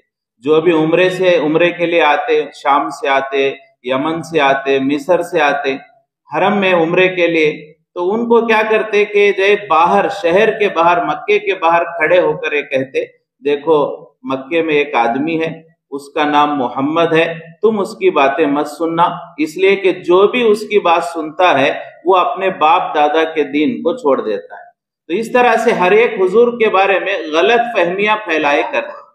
तो इसी दौरान में एक जो है आदमी, कबीले दौस के सरदार जिनका नाम तुफैल बिन अम्र दौसी रजी अल्लाह ताला अन्हु था, वो उम्रे के लिए आए। जैसे ही मक्के में दाखिल होने लगे तो किसी ने रोका और पूरा वही मंजर उनके सामने बयान किया कि देखो मक्के में एक आदमी है, उनका हुलिया ऐसा है, तुम उसकी बातें मत सुनना वरना तुम गुमराह हो जाओगी। तो अब तुफैल बिन अम्र दौसी मक्के का सरदार बोल रहा है, तो इन्होंने सोचा बात सही होगी, लिहाजा इन्होंने इरादा किया कि मैं अपने कान में रुई डाल लूंगा, मैं उस आदमी की बात ही नहीं सुनूंगा, लिहाजा कान में रुई डाल लूंगा। कान में रुई डाले और आकर तवाफ करने लगे। जैसे ही तवाफ कर रहे थे अल्लाह ने उनके दिल में बात डाली, ऐ तुफैल, तू एक कबीले का सरदार है, तू पढ़ा लिखा है, अल्लाह ने तुझे अकल दी है, सही और गलत में जो है फर्क करने की, तमीज करने की अल्लाह ने सलाहियत दी है। ये क्या बात हो गई कि तू हुजूर की बात सुने बगैर ही उन्हें गलत कह दे और अपने कानों में रुई डाल ले। हक तो ये है कि तू उनकी बात सुन, सही है तो कबूल कर ले, गलत है तो इनकार कर दे। ये सुनने से पहले कानों में रुई डालना, ये कहां से जो है अक्लमंदी की बात है। तो जैसी ये बात दिल में आई तो फेल बिन अमर दौसी रजी अल्लाह ताला अन्हु ने अपने जो कानों में से रुई निकाली और आकर हुजूर के पास बैठ गए। हुजूर पाक सल्लल्लाहु अलैहि वसल्लम कुरान पाक की तिलावत कर रहे थे। चंद आयतें अल्लाह के नबी पढ़े, उन्होंने जो और कुछ हुजूर ने नहीं कहा, सिर्फ हुजूर की जबान से चंद बातें सुनी। तो फेल बिन अमर दौसी ने कहा कि अल्लाह के नबी आप मुझे अपना गुलाम बना लीजिए। फरमाए कि ये तासीर अल्लाह के नबी की बातों में थी और वो तासीर उस जमाने तक नहीं है। उलमा फरमाते हैं क़यामत तक अल्लाह के नबी के बातों में वो तासीर है कि मुर्दा दिलों को वो जिंदा कर सकती है। लिहाजा हमारी जिम्मेदारी है कि अल्लाह के नबी की जिंदगी को लोगों के सामने बयान करें। अभी हमारे जो है मेहमान खुसूसी और आज के इस प्रोग्राम के सदर हलगती साहब ये कह रहे थे कि मैंने एक किताब पढ़ी तो इतना मुझे महसूस हुआ कि ऐसी ऐसी बातें अल्लाह के नबी ने बयान फरमाई हैं जो कोई फिलासफर भी नहीं बयान कर सकता, बड़े बड़े जो है दुनिया के जानकार भी नहीं बयान कर सकते। तो हुजूर पाक सल्लल्लाहु अलैहि वसल्लम की चंद बातें अगर किसी के सामने आए और उनको इतना मुतासिर हो जाए उन बातों से वो, तो अगर हुजूर की पूरी जिंदगी किसी के सामने आ जाए तो उनके जो है जिंदगी का क्या हाल होगा। लेकिन यकीनन इसमें कमी हमारी है कि हमने अपनी जो है जिम्मेदारी को निभाने में कोताही की है, वरना अल्लाह के नबी की जात तो वो जात है जिसे हर इंसानियत तक पहुंचाना चाहिए, हर एक को उसे रोशनास कराना चाहिए। और हुजूर पाक सल्लल्लाहु अलैहि वसल्लम भी पूरी जिंदगी इसकी कोशिश करते रहे, जितना हो सके इंसानों तक पहुंचने की कोशिश। जैसा कि बारहा हम सुनते हैं कि मीना के एक एक खेमों में अल्लाह के नबी जाते थे और हुजूर पाक सल्लल्लाहु अलैहि वसल्लम कहते थे मैं यअवीनी हत्ता उबल्लिगु रिसालात रब्बी व मैं यंसुरुनी हत्ता उबल्लिगु रिसालात रब्बी। कौन मेरी बात सुनेगा, कौन मुझे साथ देगा ताकि मैं अल्लाह का पैगाम पहुंचा सकूं। तो ये एक इंसान तक पहुंचने की फिक्र अल्लाह के नबी की थी।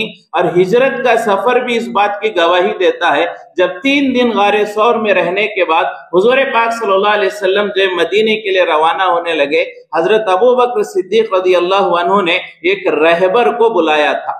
एक रहबर जो रास्ता बताने वाला था उसे बुलाया था। तो उसने पूछा कि अल्लाह के नबी कहां से जाएंगे। 2 रास्ते हैं, एक अमन वाला रास्ता है, दूसरा एक रास्ता है कि उस रास्ते में 2 डाकू रहते हैं। वो रास्ता ऐसा है जिसमें 2 डाकू रहते हैं। एक रास्ता है वहां कोई कौम आबाद नहीं है, वो खाली रास्ता है, कहां से जाएंगे। उस रहबर ने पूछा तो अल्लाह के नबी हुजूर पाक सल्लल्लाहु अलैहि वसल्लम ने फरमाया हम उन डाकू वाले रास्ते से जाएंगे। तो उसने कहा कि वहां जान का खतरा हो सकता है, माल का खतरा हो सकता है, लेकिन अल्लाह के नबी ने कहा कि मेरे जान का खतरा हो, माल का खतरा हो, लेकिन मेरा जी चाहता है कि मेरे वहां जाने से उन 2 लोगों तक मैं पहुंचूं और वहां जाकर मेरी बात बताऊं, हो सकता है अल्लाह उन्हें हिदायत अता फरमाए। लिहाजा हुजूर पाक सल्लल्लाहु अलैहि वसल्लम उस रास्ते से गए और उन डाकुओं से मिली और उनसे जो अल्लाह के नबी ने बात की। और ये असर अल्लाह के नबी की बातों में था कि वो डाकुओं की आंखों से आंसू बहने लगे और उन दोनों ने ईमान कबूल किया और उनके नाम बड़े सख्त थे। अल्लाह के नबी ने उनके नाम भी तब्दील फरमाए और वहां से फिर हिजरत का सफर किया। तो हुजूर की एक कोशिश थी कि ज्यादा से ज्यादा लोगों तक जो मेरी बातें पहुंचे। लिहाजा हमारी जिम्मेदारी ये बनती है कि ज्यादा से ज्यादा उम्मत तक, इंसानियत तक अल्लाह के नबी की बातों को पहुंचाएं। उसी का एक माशाल्लाह एक सिलसिला यहाँ चल रहा है जमात इस्लामी हिंद की जानिब से। अल्लाह इन जो है इंतजाम करने वाले, जद्दोजहद करने वाले, फिक्रें करने वालों को अल्लाह बेइंतहा कबूल फरमाए। और ये जो बेहतरीन किताब है उसका जो है कन्नड़ा में तर्जमा किया गया है और बहुत सारे लोगों को जो है उनके फहम के एतबार से जो है वो पहुंचाने की कोशिश की गई। तो वाकई ये तर्जमा करने वाले और बाकी इसके पीछे जो मेहनत करने वाले जो है हजरात हैं वो वाकई काबिल मुबारकबाद हैं, काबिल तहसीन है कि ऐसा काम हम सब को भी करना चाहिए। ये तो हुजूर पाक सल्लल्लाहु अलैहि वसल्लम के चंद इरशादात सामने आए हैं और बाकी हुजूर की पूरी जिंदगी है जिसे हमें उम्मत के सामने, इंसानियत के सामने लाना है। और वही जब जिंदगी सामने आएगी तो लोग समझेंगे कि इंसानियत किसे कहते हैं, वरना हर आदमी अपने एतबार से इंसानियत समझ रहा है। हकीकी मानों में इंसानियत क्या है वो अल्लाह के नबी की जिंदगी और आपके तालीमात से मालूम हो सकती है। तो माशाअल्लाह ये किताब का इजरा हुआ है।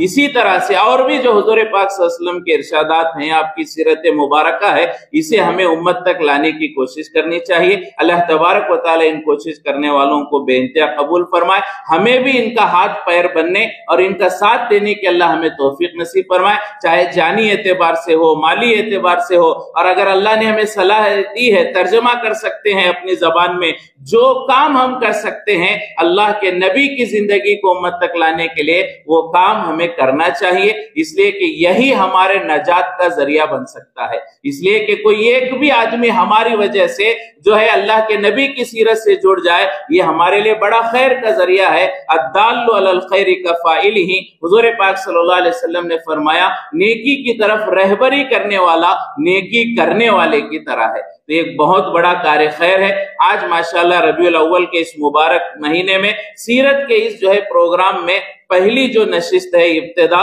वो अल्लाह के नबी की सीरत के उन्वान से किताब का इजरा किया जा रहा है। यकीनन एक बहुत अच्छी चीज है। हमें और भी इस तरह की कार्रवाइयों में हिस्सा लेने और अपनी जिम्मेदारी को समझते हुए पूरी इंसानियत या कम से कम आखिर दर्जा मेरा पड़ोसी है, मेरा मोहल्ले वाला है, जो है बहुत सारे ऐसे लोग हैं हमारे मोहल्ले में, हमारे पड़ोस में, बिरादरान वतन, फरमाया कि उनसे भी हमारा ताल्लुक होना चाहिए, उनसे भी हमारी रवादारी होनी चाहिए। वरना ऐसा है कि मेरी मस्जिद यही हमारा जो है इंतहा हो गई, नहीं बल्कि जो है मस्जिद के चार दीवारी तक हमारा इस्लाम महदूद नहीं रहना चाहिए। हर एक से हम जुड़ने वाले बने। कई मर्तबा हमारे मोहल्ले में कोई बीमार होता है और ये जो है कोई परेशान होता है, हमें मालूम ही नहीं होता कि क्या हालात चल रहे हैं। हर एक से, चाहे वो ईमान वाला हो, चाहे वो बेईमान बिरादरान वतन हो, हर एक से हमारा रिश्ता नाता रहे, अखलाक हम पेश करें ताकि हुजूर पाक सल्लल्लाहु अलैहि वसल्लम की सीरत हम उनके सामने रख सके। ये प्रैक्टिकली सिर्फ जो है बोलने में, वाज में, जुमा के बयानात में, मजलिसों में ये बातें नहीं होनी चाहिए, बल्कि जो है अमली मैदान में भी हमें आना चाहिए। और ये बात बोलते हुए मुझे बड़ी जो है खुशी भी होती है कि जमात इस्लामी एक ऐसी तहरीक है जो अमली मैदान में भी माशाअल्लाह बहुत हद तक कारकर्दगी इसकी है और बहुत हद तक जो है माशाअल्लाह हर मजहब, हर कौम वालों से ताल्लुक रखने में एक जो है फिक्रमंद और कामयाब भी है अपनी फिक्र में। माशाअल्लाह जो है इस जमात को और जो है अपनी गैबी मदद से अल्लाह इमदाद फरमाए और जो है अपना ताउन फरमाए और आगे बढ़ने की अल्लाह हम सबको तौफीक नसीब फरमाए। वक्त जो है बहुत हो रहा है और हमारे हलगत्ती साहब ने बहुत अहम बातें हमारे सामने बयान की हैं, वही बातें हमारे लिए काफी थी। चूंकि जो है मुझे कहा गया तो चंद बातें आप हजरात के सामने रखी। अल्लाह हम सब को जो कुछ कहा गया उस पर अमल की तौफीक नसीब फरमाए। व आखिरु दावाना अल्हम्दुलिल्लाहि रब्बिल आलमीन। ತಿಳ್ಕೊಂಡಿರಿ ಇದೇನಿದೆ ಅಂದ್ರೆ ಪೈಗಂಬರ್ ಪ್ರವಾದಿ ಮೊಹಮ್ಮದ್ ಸಲ್ಲಲ್ಲಾಹು ಅಲೈಹಿ ವಸಲ್ಲಂ ಅವರು ಯಾವುದೇ ಮಾತು ಹೇಳಿದ್ದು ದೇವರದಿಂದ ಪಡ್ಕೊಂಡಂತ ಮಾತು ಹೇಳಿದ್ರು, ಕುರಾನ್ದಿಂದ ದೇವರದಿಂದ ಬಂದಂತ ಮಾತು ಅವರು ಜಗತ್ತಿಗೆ ಎಲ್ಲ ಮಾನವಕ್ಕೆ ತಿಳಿಸಿದ್ದಾರೆ. ಹೇಗೆಂದ್ರೆ ಅವ್ರಿಗೆ ಗುರುಗಳಿಲ್ಲಿ ಇರಲಿಲ್ಲ, ದಟ್ಸ್ ನಾಟ್ ಎಜುಕೇಟೆಡ್ ಅಂದ್ರೆ ಯಾರು ಅವ್ರಿಗೆ ಗುರುಗಳಿರಲಿಲ್ಲ. ಗುರು ಅಂದ್ರೆ ನಾವೇನಂತೇವೆ ದೇವರೇ ಗುರು. That whatever the words have come from the lord almighty Allah has been told to the people the Quran as a whole Quran. And ಅವ್ರದ್ದು ಏನಿದೆ ಅಂದ್ರೆ ಒಂದು ಜೀವನ ಏನಿದೆ ಪೂರ್ತಿ ಇಡೀ ಕುರಾನವೇ ಅವ್ರದ್ದು ಜೀವನ. ಹೌದು ವಾಸ್ ಹೇಗೆ ಹೇಳ್ತಿದ್ರು, ಹೇಗೆ ಬಿಡ್ತಿದ್ರು, ಹೇಗೆ ಊಟ ಮಾಡ್ತಿದ್ರು, ಊಟ ಮಾಡ್ಬೇಕಾದ್ರೆ ಹೇಗೆ, ಆಮೇಲೆ ಹೇಗೆ ನಿಮ್ಗೆ ಜಳಕ ಬಗ್ಗೆ ತಾವು ಹೇಳಿದ್ರೆ ಅದ್ರ ಬಗ್ಗೆ ಹೇಗೆ ಜಳಕ ಮಾಡ್ಬೋದು, ಹೇಗೆ ವಜು ಮಾಡಬೇಕು, ಯಾವ ಪ್ರಕಾರ ಇರಬೇಕು, ಯಾವ ಪ್ರಕಾರ, ಆಮೇಲೆ ತಮ್ಮ ನೇಬರ್ಸ್ ಕುಡ್ಕೊಳ ಹೇಗಿರ್ಬೇಕು, this everything is written in the Quran. ನಮ್ದು ಇದೇನಿದೆ ಅಂದ್ರೆ ಈಗ ನಮ್ಮ ಮುಫ್ತಿ ಸಾಹೇಬ್ರೊಂದು they are well rate in this Islam. I am not of that level. ನಾವು ಅವರಿಂದ ಕಲ್ಕೊಂಡಿದ್ದು, ನಾವು ಓದಿ ಸ್ವಲ್ಪ ತಿಳ್ಕೊಂಡಿದ್ದು, ನಾವೆಲ್ಲ ಬಯಾನ್ದಿಂದ ಇವ್ರ ಪ್ರವಚನದಿಂದ ನಾವು ಹೊಲ್ಕೊಂಡು ಬಂದ್ಕೊಂಡು ಇದ್ರ ಮೇಲೆ ನಾವು ಈ ನಮ್ಮ ಜೀವನ ಸಾಗಿಸ್ತಾ ಇದ್ದೇವೆ. ಈ ದೇಶದಲ್ಲಿ ಮುಸಲ್ಮಾನರು, ಅಲ್ಲೇ ಜಗತ್ತಿನಲ್ಲಿ ಮುಸಲ್ಮಾನರು ನಾವು ಇದ್ದೇವೆ. ಈ ಮೊಹಮ್ಮದ್ ಪೈಗಂಬರ್ ಅವರ ಹಿಂಬಾಲಕರಾಗಿ ಅವರು ಒಪ್ಕೊಂಡು ಕಲ್ಮಾ ಹೇಳಿ, we have become the Muslims and we have born in the Muslim community, V are the Muslims. But ಇದರಿಂದ ಏನಿದೆ ಅಂದ್ರೆ ದೇವರು ಮಾತ್ರ ಒಬ್ಬನೇ. ಮೇನ್ ಇಂಪಾರ್ಟೆಂಟ್ ಇದೆ, ದೇವರು ಒಬ್ಬನಿದ್ದಾನೆ. ಅದೇ ಪ್ರಕಾರ ಮಾನವ ಜನತೆ ಆಯಾ ಕಾಲಕ್ಕೆ ದೇವರು ಎಷ್ಟೋ ಪೈಗಂಬರ್ಗಳಿಗೆ ಕಳಿಸಿದ್ದಾನೆ. ಆಯಾ ಕಾಲಕ್ಕೆ ದೇವರು ಆ ಪೈಗಂಬರದಿಂದ, ಪ್ರವಾದಿಗಳಿಂದ ಆ ಜೀವನ ಯಾಕೆ ನಡೆಸಬೇಕು, ಹೆಂಗೆ ಮಾಡಿಸ್ಬೇಕು ಅವ್ರು ತಿಳಿಸ್ಕೊಂಡು ಬಂದಿದ್ದಾನೆ. ಆಮೇಲೆ ಆ ದೇವರು ಯಾವ ಪ್ರಕಾರ ಈಗ ನೀವು ಕಾನೂನಲ್ಲಿ ಸರ್ಕ್ಯುಲರ್ ಹೊಂದಿಸ್ತಾರೆ ಅಧಿಕಾರಿಗಳು, ಸರ್ಕ್ಯುಲರ್ ಹೊಂದಿಸಿ circular will be withdrawn. Circular ಒಂದು ಹೊಂದಿಸ್ತಾರೆ ಅಧಿಕಾರಿ, ಡೆಪ್ಟಿ ಕಮಿಷನರ್ ಅಲ್ಲಿ ಪೊಲೀಸ್, ದಿಸ್ ಒನ್ ವೇ, ಇದೆಲ್ಲ ಇದಿಲ್ಲ, this arts and this taken back ಅಂತ ಹೇಳ್ತಾರೆ. ಆ ಪ್ರಕಾರ ದೇವರು has taken withdrawn the books. Vedas ಅದಾವ, ಬೈಬಲ್ಸ್ ಇದೆ, ತೌರತ್ ಇದೆ. ಲಾಸ್ಟ್ ಬಂದಿದ್ದು ಕುರಾನ್. ಲಾಸ್ಟ್ ಬಂದಿದ್ದು ಕುರಾನ್ ಇದೆ. ಆ ಕುರಾನ್ ಪ್ರಕಾರ that is the circular, follow this. And ದೇವರು ಸ್ವರ್ಗದಲ್ಲಿ ಮಾಡಿಟ್ಟಿದ್ದಾನೆ. ನಾವೇನಂತೀವಿ ಅಂದ್ರೆ ಎಲ್ಲ ಮಾನವರು ಒಂದೇ. ಆಮೇಲೆ ಇಸ್ಲಾಂ ಯಾವುದೇ ಧರ್ಮಕ್ಕೆ ಹೇಳ್ತಕ್ಕಂಥಲ್ಲ, then we are the Muslim, otherwise we are not Muslims. We should not anything. ಅವ್ರು ಇದಕ್ಕೆ ಬಿಟ್ಟು ಸ್ವರ್ಗ ನರಕ ನಾವೇನು ಪಡ್ತೀವಿ ಅಂದ್ರೆ ಎಲ್ಲರೂ ಸ್ವರ್ಗಕ್ಕೆ ಹೋಗ್ಬೇಕು, ಸ್ವರ್ಗದಲ್ಲಿ ವಾಸಿಸ್ಬೇಕು. ಇದೇನಿದೆಯಲ್ಲ ಈ ಹಲಗತ್ತಿಯವ್ರು ಹೇಳಿದಂಗ, ನಮ್ಮ ಮುಫ್ತಿ ಸಾಹೇಬ್ ಹೇಳಿದ್ರು, this should be reach to each and every men of the world. ಪ್ರತಿಯೊಬ್ಬರಿಗೆ ಇದು ನಮ್ಮ ಕರ್ತವ್ಯ. ನಾವು ಮುಟ್ಟಿಸ್ಬೇಕು, ಕುರಾನ್ ಮುಟ್ಟಿಸ್ಬೇಕು, ಪ್ರವಾದಿ ಮೊಹಮ್ಮದ್ ಅವರನ್ನು ಅರ್ತು ಇದು ಪಡ್ಕೊಂಡು ಮಾಡ್ಕೊಂಡು ಹೋಗ್ಬೇಕು ಅಂತ ಹೇಳಿದೆ. ಹಾಗೆ ದೇಶದಲ್ಲಿ ಈಗ ಧರ್ಮ ಜಾತಿ ಈಗ ಏನಿದೆ ಅಂದ್ರೆ ರಾಜಕೀಯ ಬೆಳೀತಾ ಇದೆ. ರಾಜಕೀಯದಲ್ಲಿ ಅದಕ್ಕೆ ಯಾವುದೋ ಒಂದು ಟಾರ್ಗೆಟ್ ಮಾಡಿ ದೇ ಆರ್ ಲಿವಿಂಗ್ ಇದು ಟಾರ್ಗೆಟ್ ಮಾಡಿಕೊಂಡು ಇದು ಜೀವನ ನಡೆಸ್ತಾ ಇದ್ದಾರೆ. ಬಟ್ ಇಟ್ ಗೋಸ್, ಇದು ನಡೆಯಂಗಿಲ್ಲ ಮುಂದೆ. ಆದರೂ ಕೂಡ ನಾನು ಹೆಚ್ಚಿನ ವೇಳೆ ತಗೊಳ್ಳಾರ್ದೆ ಇದನ್ನು ನಾವೆಲ್ಲರೂ ಓದೋನು, ಅದರ ಪ್ರಕಾರ ಇದರಲ್ಲಿ ಅರ್ಕೊಂಡು ನಾವು ವಿ ಹ್ಯಾವ್ ಟು ಅಮಲ್, ಕನ್ನಡ में क्या बोलते हैं अमल को, practice. Yes, practice that is English. ನಡುಬರಿಗಿಂದ ಆಮೇಲೆ ಪ್ರಾಕ್ಟೀಸ್ ಮಾಡ್ತಾ, actually we have to practice the Islam, practice the lord. ನಾವು ಅದನ್ನು ನೋಡ್ಕೊಂಡು ಹೋಗಿ ಒಲಿಸ್ಕೊಂಡು ಒಳ್ಳೆ ಜೀವನ ಸಾಗಿಸಿ ನಮ್ಮ ನೇಬರ್ಸ್ಗೆ ತಗೊಂಡು, ಯಾವುದೇ ಇರಲಿ ಜಾತಿ ಧರ್ಮ ಪಂಥ ಯಾವುದೇ ಎಲ್ಲ ಕರ್ಕೊಂಡು ಪೈಗಂಬರ್ ಹೇಳಿದ್ದಾರೆ ಯಾವ ಪ್ರಕಾರ ಅವ್ರ ನೇಬರ್ಸ್ ನಡ್ಕೋಬೇಕು, ಯಾವ ಪ್ರಕಾರ ಒಂದು ಯಾವುದೇ ಅವ್ರಿಗೆ ಊಟ ಇಲ್ಲದೆ ಏನೇ ಇಲ್ಲತ್ತೆ ಅವ್ರು ಮಾಡ್ಕೊಂಡ್ರೆ, ನಾನು ತಿಂದು ಉಂಡು ನಾವು ಮಾಡ್ಕೊಂಡ್ರೆ ಐ ಆಮ್ ನಾಟ್ ಇದು, ಅವ್ನಿಗೆ ತಿನ್ನಿಸು, ನಿನ್ಗೆ ಒಂದೆರಡು ತುತ್ತು ಕೊಟ್ಟು ಆಮೇಲೆ ನೀನು ತಿನ್ನು ಅಂತೇಳಿ ಪ್ರವಾದಿಯವ್ರು ಹೇಳಿದ ಮಾತು. ಈ ಮಾತನ್ನು ನಾವು ನಡ್ಕೊಂಡು ಹೋಗೋನು. ಇತ್ತಿನ ಕಾಲಿಗೆ ನಾವು ದೇಶವನ್ನು ಎಲ್ಲ ಕೂಡ್ಕೊಂಡು ಹೊಂದ್ಕೊಂಡು ಇಸ್ಲಾಂ ನಮ್ಮ ಇದು ಕಳಿಸೋದು, ತಿಳಿಸೋದು, ನಮಗೆ ಎಲ್ಲ ಇದು ನಮ್ಮ ಮುಟ್ಸೋದು ನಮ್ಮ ಕರ್ತವ್ಯ ಆಗಿದೆ. ನಾವು ನಿಮ್ಗೆ ಮುಟ್ಟಿಸ್ತೇವೆ. ಎಲ್ಲ ದೇಶದ ಎಲ್ಲ ಇಡೀ ಜನತೆಗೆ ಇದು ಕುರಾನ್ ಬಗ್ಗೆ ನಾವು ತಿಳುವಳಿಕೆ ಕೊಡ್ತೇವೆ. ಅದು ಹಿದಾಯತ್ ಕೊಡೋದು, ಸನ್ಮಾರ್ಗ ತೋರಿಸೋದು ದೇವದ ಕೆಲಸ. We will tell it, Hidayat ಕೊಡೋದು ಅದು ದೇವದ ಕೆಲಸ. We pray the almighty lord, so Allah हमको ಹಿದಾಯತ್ ದೇವೆ, ಸೊ ಎಲ್ಲ ನಮಗೆ ಸನ್ಮಾರ್ಗ ತೋರಿಸಲಿ ಅಂತ ಹೇಳಿ ಎಲ್ಲರಿಗೂ ನಾವು ಕೇಳ್ಕೊಂಡ ಈ ಒಂದು ಅಭಿಯಾನ ನ್ಯಾಯದ ಹರಿಕಾರ ಮೊಹಮ್ಮದ್ ಪೈಗಂಬರ್ ಸಲ್ಲಲ್ಲಾಹು ಅಲೈಹಿ ವಸಲ್ಲಂ ಎಂಬ ಧ್ಯೇಯ ವಾಕ್ಯದಡಿಯಲ್ಲಿ ನಾವು ಇಡೀ ರಾಜ್ಯದಲ್ಲಿ ಒಂದು ಅಭಿಯಾನವನ್ನು ನಡೆಸ್ತಾ ಇದ್ದೀವಿ. ಏಕೆಂದರೆ ಪ್ರತಿಯೊಂದು ಧರ್ಮದವರು ತಮ್ಮ ಆಸುಪಾಸಿನ ಧರ್ಮ ಮತ್ತು ಸಮುದಾಯದವರನ್ನು ಪರಿಚಯ ಮಾಡಿಕೊಳ್ಳುವುದು, ತಿಳಿದುಕೊಳ್ಳುವುದು ನಮ್ಮ ಕರ್ತವ್ಯ.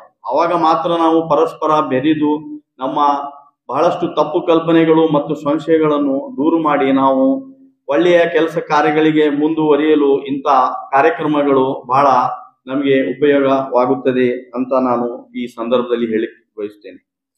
ನ್ಯಾಯದ ಹರಿಕಾರ, ಯಾಕೆಂದ್ರೆ ನಾವು ಈ ಒಂದು ಧ್ಯೇಯ ವಾಕ್ಯ ಏಕೆ ಇಲ್ಲಿ ಪ್ರಸ್ತುತ ಅಂತಂದ್ರೆ, ಇವತ್ತು ನಾವು ಇಡೀ ಜಗತ್ತಿನಲ್ಲಿ ನೋಡ್ತಾ ಇದ್ವಿ, ನ್ಯಾಯ ಎಂಬುದು ಒಂದು ಮರೀಚಿಕೆ ಆಗಿದೆ ಅವರಿಗೆ. ಯಾಕೆಂದ್ರೆ ನ್ಯಾಯ ಎಂಬುದು ಕೇವಲ ರಾಜಕೀಯ ವ್ಯಕ್ತಿಗಳ ಮತ್ತು ಕೆಲವು ಶ್ರೀಮಂತರಾದು ಕೈವಾಡವಾಗಿದೆ. ಬಹಳಷ್ಟು ಕಡೆ ನೋಡ್ತೇವೆ ನಾವು, ಕಾನೂನು ಹೇಳ್ತಾರೆ ಎಲ್ಲರಿಗೆ ಸಮಾನ ಅಂತ ಹೇಳಿ, ಆದ್ರೆ ಈಗ ಬಡವರಿಗೆ ಮತ್ತು ಅನ್ಯಾಯ ಅತ್ಯಾಚಾರ ಒಳಗಾದವರಿಗೆ ಇವತ್ತು ನ್ಯಾಯ ಸಿಗ್ತಾ ಇಲ್ಲ. ನಾವು ಭಾರತ ದೇಶದಲ್ಲಿ ಸಹ ನೋಡ್ತಾ ಇದ್ದೀವಿ, ಕಾನೂನು ಒಂದೇ ಆಗಿದೆ, ಆದರೆ ರಾಜಕೀಯ ವ್ಯಕ್ತಿಗಳು ಬಂದಾಗ, ಶ್ರೀಮಂತರು ಬಂದಾಗ ಅವರಿಗೆ ಒಂದು ಕಾನೂನು, ಬಡವರಿಗೆ ಒಂದು ಕಾನೂನು, ಒಂದು ಕಣ್ಣಿಗೆ ಸುಣ್ಣ, ಒಂದು ಕಣ್ಣಿಗೆ ನಾವು ಬೆಣ್ಣೆ ಅಂತ ಹೇಳ್ತಾ ಇದ್ವಿ. ಆಗ್ತಾ ಇದೆ. ಯಾಕೆಂದ್ರೆ ನ್ಯಾಯ ಎಂಬುದು ಪ್ರತಿಯೊಂದು ಕ್ಷೇತ್ರದಲ್ಲಿ ನ್ಯಾಯ ಆಗಬೇಕು, ಪ್ರತಿಯೊಂದು ಕ್ಷೇತ್ರದಲ್ಲಿ. ಯಾಕೆಂದರೆ ನಾವು ನೋಡ್ತೇವೆ, ಹಿರಿಯ ಋಷಿಮನಿಗಳಾಗಿರಬಹುದು ಅಥವಾ ಗುರುಗಳಾಗಿರಬಹುದು, ವಿಶೇಷವಾಗಿ ಪ್ರವಾದಿಯವರಾಗಿರುವ ಅವರು ಪ್ರತಿಯೊಂದು ಕ್ಷೇತ್ರದಲ್ಲಿ ಸಹ ನ್ಯಾಯದ ಕುರಿತು ಬಹಳ ಗಂಭೀರವಾಗಿ ಅವರು ಪ್ರವಚನವನ್ನು ಕೊಟ್ಟಿದ್ದಾರೆ ಮತ್ತು ಮಾರ್ಗದರ್ಶನವನ್ನು ಕೊಟ್ಟಿದ್ದಾರೆ. ಪವಿತ್ರ ಕುರಾನಿನ ಒಂದು ವಚನ ಹೀಗಿದೆ: ವಿಶ್ವಾಸಿಗಳೇ, ನೀವು ಕಟ್ಟುನಿಟ್ಟಾಗಿ ಸದಾ ನ್ಯಾಯವನ್ನು ಪರಿಪಾಲಿಸುವವರಾಗಿರಿ ಹಾಗೂ ಅಲ್ಲಾಹನಿಗಾಗಿ ಸತ್ಯದ ಪರ ಸಾಕ್ಷಿ ಹೇಳುವವರಾಗಿರಿ. ಅದು ಸ್ವತಃ ನಿಮ್ಮ ವಿರುದ್ಧ ಅಥವಾ ನಿಮ್ಮ ತಂದೆ ತಾಯಿ ಅಥವಾ ನಿಕಟ ಬಂಧುಗಳ ವಿರುದ್ಧವಾಗಿದ್ದರೂ ಸಹಿ. ಯಾಕಂದ್ರೆ ಸಾಕ್ಷಿ ನಾವು ಹೇಳುವಾಗ ಅದು ನಾವೇನ್ ಮಾಡ್ತೇವೆ, ನಮ್ಮ ಸಂಬಂಧಿಕರು ನಮ್ಮ ಗೆಳೆಯರು ಬಂದಾಗ ಅದನ್ನ ಟ್ವಿಸ್ಟ್ ಮಾಡ್ತೀವಿ, ಅದನ್ನು ಮುಚ್ಚಿಡ್ಲಿಕ್ಕೆ ನಾವು ಪ್ರಯತ್ನ ಮಾಡ್ತಾ ಇದ್ವಿ. ನ್ಯಾಯ ಎಂಬುದು ಈಗ ನ್ಯಾಯ ಇಲ್ಲ ಅಂತಂದ್ರೆ ಏನಾಗ್ತದೆ, ವ್ಯವಸ್ಥೆ ಎಲ್ಲ ಬುಡಮೇಲಾಗ್ತದೆ. ನಾವು ನೋಡ್ತಾ ಇದ್ವಿ ಭಾರತದ ಇವತ್ತು ಸ್ಥಿತಿ ಏನಾಗ್ತಾ ಇದೆ. ಇಡೀ ಸೂಪರ್ ಪವರ್ಸ್ ಎಲ್ಲ ಏನ್ ಮಾಡ್ತಾ ಇದ್ವಿ, ಅಮೆರಿಕ ಇಂಥ ರಾಷ್ಟ್ರಗಳು ಬಡ ರಾಷ್ಟ್ರಗಳನ್ನು ಅನ್ಯಾಯವಾಗಿ ತಮ್ಮ ಕಪ್ಪಿ ಮುಷ್ಟಿಯಲ್ಲಿ ಹಿಡಿದುಕೊಂಡು ಯಾವ ರೀತಿಯಾಗಿ ಅತ್ಯಾಚಾರ ಅನ್ಯಾಚಾರ ದುರಾಚಾರ ಮಾಡ್ತಾ ಇದ್ವಿ ನಾವು ನೋಡ್ತಾ ಇದ್ವಿ. ಈಗ ರೀಸೆಂಟ್ ಆಗಿ ಅಮೆರಿಕ ಏನ್ ಮಾಡ್ತಾ ಇದೆ, ನಮ್ಮ ಭಾರತ ದೇಶ ಮೇಲೆ ಅನ್ಯಾಯವಾಗಿ ಎಷ್ಟು ಅದು ಟ್ಯಾಕ್ಸ್ ಅನ್ನು ವಹಿಸ್ತಾ ಇದೆ ನಾವು ನೋಡ್ತಾ ಇದ್ವಿ. ಈಗ ಆಗ್ಬಾರ್ದು. ಪ್ರತಿಯೊಂದು ಕ್ಷೇತ್ರದಲ್ಲಿ ವಿಶೇಷವಾಗಿ ಕುರಾನ್ದಲ್ಲಿ ಆ ದೇವನು ತನ್ನ ಹಕ್ಕಿನ ನಂತರ ವಿಶೇಷವಾಗಿ ನೆಕ್ಸ್ಟ್ ಸ್ಟೆಪ್ ತಂದೆ ತಾಯಿಗಳು ಹೇಳಿದ್ದಾನೆ. ನಿಮ್ಮ ತಂದೆ ತಾಯಿಗಳನ್ನು ವೃದ್ಧಾಪ್ಯದಲ್ಲಿ ಅವರು ವೃದ್ಧಾಪ್ಯ ವಯಸ್ಸಿನಲ್ಲಿ ಬಂದಾಗ ಅವರಿಗೆ ಛೇ ಅಂತ ಸಹ ಹೇಳ್ಬೇಡಿರಿ. ಆ ರೀತಿಯಾಗಿ ನಾವು ಅವ್ರಿಗೆ ನೋಡಿಕೊಳ್ಳಬೇಕು ಯಾವುದೇ ರೀತಿಯಾಗಿ. ಯಾಕೆಂದ್ರೆ ಅವರು ಯಾವ ರೀತಿಯಾಗಿ ನಿಮ್ಗೆ ಬಾಲ್ಯದಲ್ಲಿ ನಿಮ್ಗೆ ಪಾಲನೆ ಪೋಷಣೆ ಮಾಡಿದರೋ ಅದೇ ರೀತಿಯಾಗಿ ನೀವು ಅವರಿಗೆ ವೃದ್ಧಾಪ್ಯದಲ್ಲಿ ಪಾಲನೆ ಪೋಷಣೆ ಮಾಡಿ. ಇವತ್ತೇನಾಗ್ತಾ ಇದೆ, ನಮ್ಮ ಶಿಕ್ಷಣ ಕೇವಲ ಒಂದೇ ಉದ್ದೇಶ, ಶಿಕ್ಷಣ ನೀವು ತೆಗೆದುಕೊಳ್ಳಿ ಮತ್ತು ಒಂದು ನೌಕರಿ, ಇಷ್ಟೇ ಒಂದು ಫ್ರೇಮ್ ಆಗಿ ಅದೇ ಸಂಸ್ಕಾರ ನೈತಿಕತೆ ತಂದೆ ತಾಯಿ ಬಂಧು ಬಳಗ ಅದ್ರ ಬಗ್ಗೆ ಏನೂ ಇಲ್ಲ ಅದರಲ್ಲಿ. ಹಾಗಾಗಿ ನೋಡ್ತಾ ಇದ್ದೀನಿ ಎಲ್ಲೇ ಬೇಕಾದಲ್ಲಿ ಇವತ್ತು ಏನಾಗ್ತಾ ಇದೆ, ವೃದ್ಧಾಶ್ರಮಗಳು ಅನಾಥಾಶ್ರಮಗಳು ಎತ್ತಿ ಕಾಣ್ತಾ ಇದೆ. ನಮ್ಗೆ ಪ್ರತಿಯೊಂದು ಕ್ಷೇತ್ರದಲ್ಲಿ ನ್ಯಾಯ ಬೇಕು. ನಮ್ಗೆ ಮಕ್ಕಳಲ್ಲಿ ನಾವು ನ್ಯಾಯ, ನಮ್ಮ ಬಂಧು ಬಳಗದಲ್ಲಿ ಅಣ್ಣ ತಮ್ಮಂದಿರದಲ್ಲಿ ನಾವು ಬಹಳಷ್ಟು ಪ್ರವಚನ ಮಾಡ್ತೇವೆ. ಆದ್ರೆ ಆಸ್ತಿ ವಿತರಣೆ ಸಂದರ್ಭ ಬಂದಾಗ ಏನ್ ಮಾಡ್ತೀವಿ ನಾವು, ನಮ್ಮ ಅಕ್ಕ ತಂಗಿಯರನ್ನು ಅದನ್ನು ಹೊರಗಿಡ್ತೇವೆ ನಾವು. ಹಾಗಾಗ್ಬಾರ್ದು. ಇದಕ್ಕೆ ಬಹಳ ಒತ್ತು ಕೊಟ್ಟು 15 ವರ್ಷ 100 ವರ್ಷಗಳ ಹಿಂದೆ ನಮ್ಮ ಹೆಣ್ಣು ಮಕ್ಕಳಿಗೂ ಸಹ ಆಸ್ತಿಯಲ್ಲಿ ಪಾಲನ್ನು ನಮ್ಮ ಪ್ರವಾದಿಯವರು ಕೊಟ್ಟು ಹೋಗಿದ್ರು. ಪ್ರತಿಯೊಂದು ಕ್ಷೇತ್ರದಲ್ಲಿ ಇವತ್ತು ನಾವು ನೋಡ್ತಾ ಇದ್ದೀವಿ, ಹೆಣ್ಣು ಮಕ್ಕಳನ್ನು ಅವರ ಗರ್ಭದಲ್ಲಿಯೇ ಕೊಲ್ಲಲಾಗುತ್ತಿದೆ. ಕಾನೂನಿದೆ, ಆದ್ರೆ ಕಾನೂನು ಪಾಲನೆ ಆಗ್ತಾ ಇಲ್ಲ.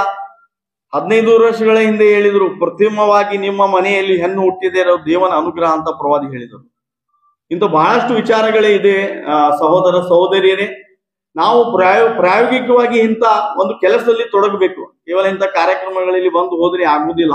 ನಾವು ಪದೇ ಪದೇ ಭೇಟಿ ಆಗಬೇಕು ಇಂಥ ನ್ಯಾಯದ ಪರವಾಗಿ. ಮತ್ತು ಬಹಳಷ್ಟು ಕೆಲಸ ಕಾರ್ಯಗಳಲ್ಲಿ ನಾವು ಪರಸ್ಪರ ಬೇರೆ ಬೇರೆ ಸಮುದಾಯದವರು ಇದ್ದರೂ ಸಹ ಪ್ರಾಯೋಗಿಕವಾಗಿ ಇಂಥ ಕೆಲಸ ಕಾರ್ಯಗಳನ್ನು ಮಾಡಿದರೆ ಮಾತ್ರ ಅದಕ್ಕೆ ಒಂದು ಒಳ್ಳೆಯ ಅರ್ಥ ಬರುತ್ತದೆ. ಅದಕ್ಕಾಗಿ ನಾವು ಇಡೀ ರಾಜ್ಯದಲ್ಲಿ ಇಂಥ ಕಾರ್ಯಕ್ರಮಗಳನ್ನು ಆಯೋಜಿಸುವ ಮೂಲಕ ಎಲ್ಲ ಸಮುದಾಯದವರಲ್ಲಿ ಒಂದು ಶಾಂತಿ ಸೌಹಾರ್ದತೆ ಬೆಳೆಯಲಿ ಅಂತ ಹೇಳಿ, ಅದಕ್ಕಾಗಿ ನಾವು ವಿಶೇಷವಾಗಿ ಈ 10 ದಿವಸಗಳಲ್ಲಿ ಪ್ರವಾದಿ ಹುಟ್ಟಿದ ಈ ಒಂದು ತಿಂಗಳಲ್ಲಿ ನಾವು ಬಹಳಷ್ಟು ಕಾರ್ಯಕ್ರಮಗಳನ್ನು ಹಮ್ಮಿಕೊಂಡಿದ್ದೀವಿ.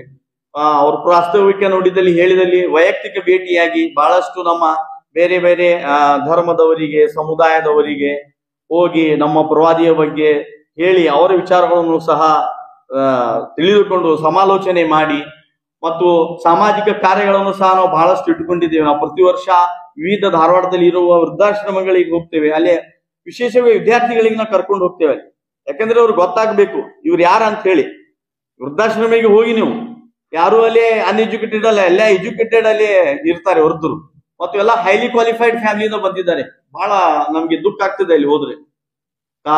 ತಂದೆ ತಾಯಿಗಳನ್ನು ನೋಡಿದಾಗ ಅಳ್ತಾರೆ ಅವರು. ನಾವು ಹೋದಾಗ ಅಳ್ತಾರೆ. ನಾವು ವರ್ಷಕ್ಕೇನೋ 2-3 ಸಲ ಅಲ್ಲಿ ವಿಸಿಟ್ ಇರ್ತದೆ. ನಮ್ಮ ಮಹಿಳಾ ಸದಸ್ಯರಾಗ್ಲಿ ವಿಶೇಷವಾಗಿ ನಾವು ವಿದ್ಯಾರ್ಥಿಗಳಿಗೆ ಕರ್ಕೊಂಡು ಹೋಗ್ತೀವಿ. ಅಂದ್ರೆ ಅವ್ರಿಗೆ ಅನುಭವ ಆಗ್ಬೇಕು ಇವ್ರು ಯಾಕೆ ಬಂದಿದ್ದಾರೆ ಅಂತ ಹೇಳಿ. ಎಲ್ಲ ರಿಟೈರ್ಡ್ ಒಳ್ಳೆ ಆಫೀಸರ್ಸ್ ಇದ್ದಾರೆ. ಅವ್ರ ಮಕ್ಕಳೇ ಹೈಲಿ ಕ್ವಾಲಿಫೈಡ್, ಇಲ್ಲಿ ಇರುವುದಿಲ್ಲ, ಎಲ್ಲ ಫಾರಿನ್ ನಲ್ಲಿ ಇದ್ದಾರೆ. ಇದು ಅನ್ಯಾಯ ಅಲ್ಲ, ಅವ್ರಿಗೆ ನ್ಯಾಯ ಬೇಕಲ್ಲ. ಮತ್ತೆ ಅದಕ್ಕಾಗಿ ನಾ ಹೇಳ್ತಾ ಇದ್ದೀನಿ ನಿಮ್ಗೆ ಎಲ್ಲ ಇಲ್ಲಿ ಸಭಿಕರಿಗೆ, ಇಂತಹ ನಾವು ಕಾರ್ಯಕ್ರಮಗಳಿಗೆ ಆಯೋಜಿಸಿದಾಗ ತಾವು ನಮ್ಮ ಸಹಾಯ ಬಹಳಷ್ಟು ತಮ್ಮ ಸಮಯವನ್ನು ತೆಗೆದುಕೊಳ್ಳುವುದಿಲ್ಲ. ನಾನು ತಮ್ಮಲ್ಲಿ ಒಂದು ರಿಕ್ವೆಸ್ಟ್ ಏನಂತಂದ್ರೆ, ಈಗ ನಮ್ಮ ಶಂಕರ ಹಲಗತ್ತಿಯವರು ಈ ಪ್ರವಾದಿ ಮೊಹಮ್ಮದ್ ಸಲ್ಲಲ್ಲಾಹು ಅಲೈಹಿ ವಸಲ್ಲಂ ಅರಿಯಿರಿ, ಶಾಂತಿ ಪ್ರಕಾಶನ್ ಕನಿಷ್ಠ ಒಂದು 50 ವಿವಿಧ ಒಂದು ಟೈಟಲ್ಗಳ ಮೇಲೆ ಅವರ ಪ್ರವಾದಿ ಒಂದು ಜೀವನ ಕುರಿತು ಕನಿಷ್ಠ ಒಂದು 50ರಿಂದ 100 ಪುಸ್ತಕಗಳು ಬರುತ್ತದೆ ಸರ್. ನಾವು ಪ್ರತಿ ವರ್ಷ ಬೇರೆ ಬೇರೆ ವಿಷಯದ ಮೇಲೆ ಪುಸ್ತಕಗಳನ್ನು ಬಿಡುಗಡೆ ಮಾಡ್ತೀವಿ. ಈ ಸಂದರ್ಭದಲ್ಲಿ ಈ ಒಂದು ನಮ್ಮ ಈ ಒಂದು ಕಾರ್ಯಕ್ರಮ ಕನಿಷ್ಠ ಒಂದು 25ರಿಂದ 30 ವರ್ಷದಿಂದ ನಡೀತಾ ಬಂದಿದೆ. ಈಗ ಶಾಂತಿ ಪ್ರಕಾಶನ ಬೇರೆ ಬೇರೆ ಇಸ್ಲಾಂ ಮತ್ತು ಸಾಮಾಜಿಕ ಮತ್ತು ರಾಜಕೀಯ ವಿವಿಧ ಒಂದು ವಿಷಯಗಳ ಮೇಲೆ ಕನಿಷ್ಠ 350 ಟೈಟಲ್ಗಳ ಪುಸ್ತಕವನ್ನು ಹೊರಗ್ತೇನೆ ಸರ್. ಬೇರೆ ಬೇರೆ ವಿಷಯಗಳು. ನಮ್ಮ ಪಾಟೀಲ್ ಪುಟ್ಟಪ್ಪ ಸಾಹೇಬರು ಒಂದು ಸಲ ನಮ್ಮ ಕಾರ್ಯಕ್ರಮಕ್ಕೆ ಬಂದಿದ್ರು. ಅವ್ರು ಹೇಳಿದ್ರು ಕನ್ನಡ ಒಂದು ಭಾಷೆ ಇತ್ತು, ಶಾಂತಿ ಪ್ರಕಾಶನದವ್ರನ್ನ ಪವಿತ್ರ ಮಾಡಿದ್ರು ಅಂತ ಹೇಳಿ. ಅದು ಓದ್ದಾಗ ಗೊತ್ತಾಗ್ತಿದೆ ಎಷ್ಟು ಚಂದ ಕನ್ನಡ ಎಷ್ಟು ರಿಸರ್ಚ್ ಮಾಡಿದ್ದಾರೆ ಕನ್ನಡ ಬಗ್ಗೆ ಅಂತ ಹೇಳಿ. ಈಗ ನಾವೆಲ್ಲ ಕನ್ನಡದವ್ರು ಆಗಿರ್ಬೋದು, ಆದ್ರೆ ಇಲ್ಲಿ ಮಾತಾಡಕ್ಕಿಲ್ಲ, ಕಲ್ತಿದ್ದು ನಾವು ಆ ಶಾಂತಿ ಪ್ರಕಾಶನದ ಪುಸ್ತಕಗಳನ್ನು ಓದಿ ಅವರ ಭಾಷಣವನ್ನು ಕೇಳಿ ನಾವು ಇವತ್ತು ನಮ್ಮ ಮುಂದೆ ಒಂದು 2 ಮಾತುಗಳನ್ನು ಹೇಳಲಿಕ್ಕೆ ನಮ್ಮ ಧೈರ್ಯ ಬಂದಿದೆ. ತಾವೆಲ್ಲರೂ ಇದನ್ನು ಕೇಳಿದಿರಿ. ನಾನು ಹೇಳ್ತೇನೆ, ನಾವು ವೈಯಕ್ತಿಕವಾಗಿ ನಾವು ಪ್ರತಿಯೊಂದು ಕ್ಷೇತ್ರದಲ್ಲಿ ನ್ಯಾಯ ವಹಿಸಬೇಕು. ಒಂದು ತಂದೆಯಾಗಿ ಒಂದು ತಾಯಿ ಪಾಲನೆ ಮಾಡಲಿಲ್ಲ ಅಂತಂದ್ರೆ ನಾಳೆ ನಾವು ಪರಲೋಕದಲ್ಲಿ ಅದರ ವಿಚಾರಣೆಯನ್ನು ಎದುರಿಸಬೇಕಾಗುತ್ತದೆ. ನ್ಯಾಯ ಒಂದು ಇದ್ದರೆ ಮಾತ್ರ ಅಲ್ಲಿ ಶಾಂತಿ ಸುವ್ಯವಸ್ಥೆ ಇರ್ತದೆ. ಯಾಕಂದ್ರೆ ನ್ಯಾಯ ಬಹಳ ಇಂಪಾರ್ಟೆಂಟ್. ಈಗ ಯಾಕಂದ್ರೆ ನಾವು ನೋಡ್ತಾ ಇದೀವಿ, ಮೊನ್ನೆ ಒಂದು ವರ್ಲ್ಡ್ ರಿಪೋರ್ಟ್ ಒಂದು ಬಂತು. ಅದರಲ್ಲಿ ಅವರು ಮದೀನಾವನ್ನು ಇಡೀ ಜಗತ್ತಿನ ಶಾಂತಿಯುತ ಮತ್ತು ಬಹಳ no crimeless city of the world ಅಂತ ಘೋಷಣೆ ಮಾಡಿದ್ರು ಸರ್. ಮದೀನಾ ನಮ್ಮ ಪ್ರವಾದಿ ಹುಟ್ಟಿದಂತಹದ್ದು ಸ್ಥಳವಾಗಿದೆ. ಮದೀನಾದಲ್ಲಿ ಅವರು ಹುಟ್ಟಿದ್ರು. 571ನೇ ಇಸ್ವಿಯಲ್ಲಿ ಏಪ್ರಿಲ್ 1920 ತಾರೀಕಿತ್ತು, ಸೋಮವಾರದ ದಿವಸ ಅವ್ರ ಹುಟ್ಟಿಗೆ ಅಲ್ಲಿ ಜನ್ಮವನ್ನು ಪಡೆದರು. ಇವತ್ತಿಗೂ ಸಹ ಅದು ಜಗತ್ತಿನ ಅತಿ ಶಾಂತಿಯುತ ನಗರವಾಗಿದೆ. ಯಾಕೆಂದ್ರೆ ಪ್ರವಾದಿ ಅವರ ಪ್ರತಿಯೊಂದು ಅವರ ಪ್ರಕಾರ ಅಲ್ಲಿ ಆಡಳಿತ ಆಗಲಿ, ಅಲ್ಲಿ ಜನರು ನಡೀತಾ ಇದ್ದಾರೆ. ಮತ್ತು ಕ್ರೈಮ್ಲೆಸ್ ಸಿಟಿ ಮಕ್ಕಾ ಮದೀನಾ, ಇದು ನಾವು ಹೇಳ್ತಾ ಇಲ್ಲ, ಇಡೀ ಜಗತ್ತಿನ ಒಂದು ವರ್ಲ್ಡ್ ಆರ್ಗನೈಸೇಷನ್ ಒಂದು ರಿಪೋರ್ಟ್ ಇದೆ. ತಾವೆಲ್ಲ ಬಂದಿದ್ದೀರಿ, ತಮ್ಗೆಲ್ಲ ನಾನು ಧನ್ಯವಾದಗಳು ಹೇಳ್ತೇನೆ. ಮತ್ತು ಕೊನೆಯದಾಗಿ ಆ ದೇವನು ತಮ್ಮ ಮುಂದೆ ನಿಂತು ನನಗೆ 2 ಮಾತನಾಡಲಿಕ್ಕೆ ಶಕ್ತಿಯನ್ನು ಕೊಟ್ಟಿದ್ದಕ್ಕಾಗಿ ಅವನಿಗೂ ಸಹ ನಾನು ಧನ್ಯವಾದಗಳು ಹೇಳ್ತಾ ನಾನು 2 ಮಾತುಗಳನ್ನು ಮುಗಿಸ್ತೇನೆ. ತಮ್ಮೆಲ್ಲರ ಮೇಲೆ ಆ ದೇವನ ಶಾಂತಿ, ಕರುಣೆ, ಅನುಗ್ರಹ ಸದಾ ವಹಿಸುತ್ತಿರಲಿ. ಅಸ್ಸಲಾಮು ಅಲೈಕುಂ ವರಹಮತುಲ್ಲಾಹಿ ವಬರಕಾತುಹು.